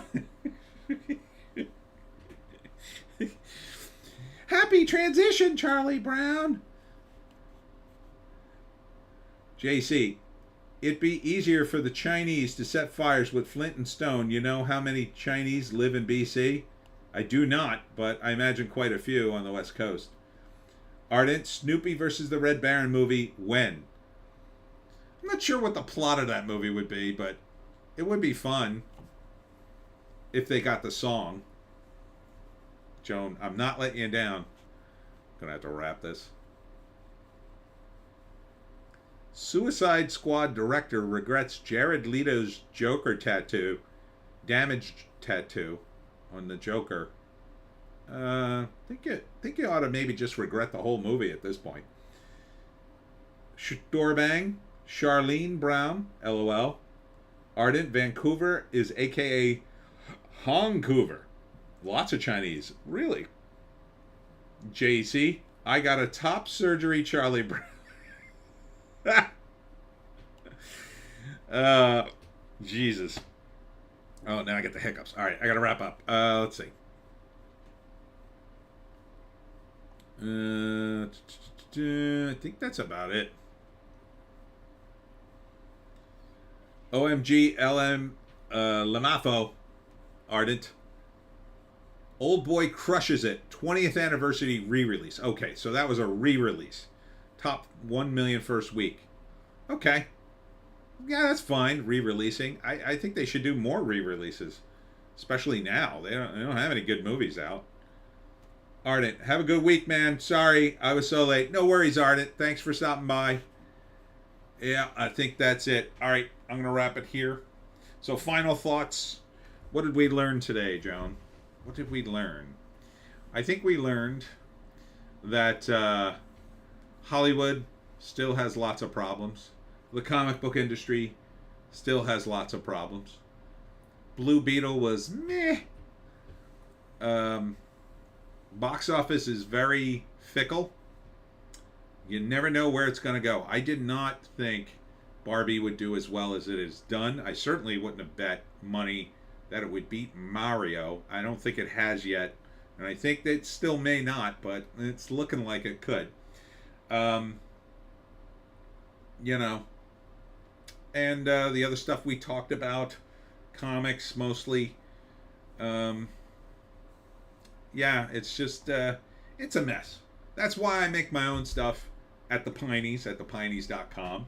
And of course, on Amazon. Book 13 will be dropping in October, if all goes well. That one's on me because I didn't get it to the copyright office in time. I'm about a week short. So I'm hoping the copyright office does me a solid and gets me my copyright in October so I can release the book on time. Ardent, I think lots of people are watching Barbie for the unintended anti-wokeness. I think it's just, again, it's an event movie. I think it was the event portion of it. People are looking for something to do. And if you have an excuse to go out drinking with your girls and wear pink and take pictures of yourselves, there's hardly a woman I know that could, a young woman that would resist that. Now, the older women, they're all, that's stupid. But the younger women, yeah, they're all about it. It's just something to do. It's an in thing to do. They get caught up in it. However, I think that also is taking away from the in thing that was Marvel and Star Wars. So now it gives them an excuse to get past Marvel and Star Wars. Oh no, I'm in the Barbie. I'm not into Marvel and Star Wars, or whatever's next on the horizon. So I think ultimately it's probably a good move for Warner Brothers, but a terrible move overall for the movie industry because they've invested so heavily in superheroes. And I don't think they can make them appeal to women. And they shouldn't. They should make them appeal to men, as they've often did in the past. Women seeing movies, I think, is mostly a niche thing. It's for the average normie woman, I'll say. And I'm not talking geek girls. Geek girls are different. They're a minority. They're great, but they're a tiny portion. I'm talking a normie girl, doesn't go to the movies a lot, except it's about her relationship. If her man goes to the movies, she's all about the movies. If her man says, let's go to the movies tonight, yeah, she's going to go. Ardent, again, like Trudeau. Store Bang. Laura Loom had a good take about it. It's all about relationship stuff for most women. And taking care of their kids and doing relationship stuff. If movies jibe with that agenda, they're all about it. If it doesn't, they don't care. They don't care. Guys get into movies. All the people I know who are really into movies, really into them, they're all guys. They have Criterion collections and they've got, TV rooms and all these crazy things. Women don't have them. I've yet to meet a woman like that. Now, are they into certain movies? A handful of them may have a few certain movies where they say, well, I'm into movies.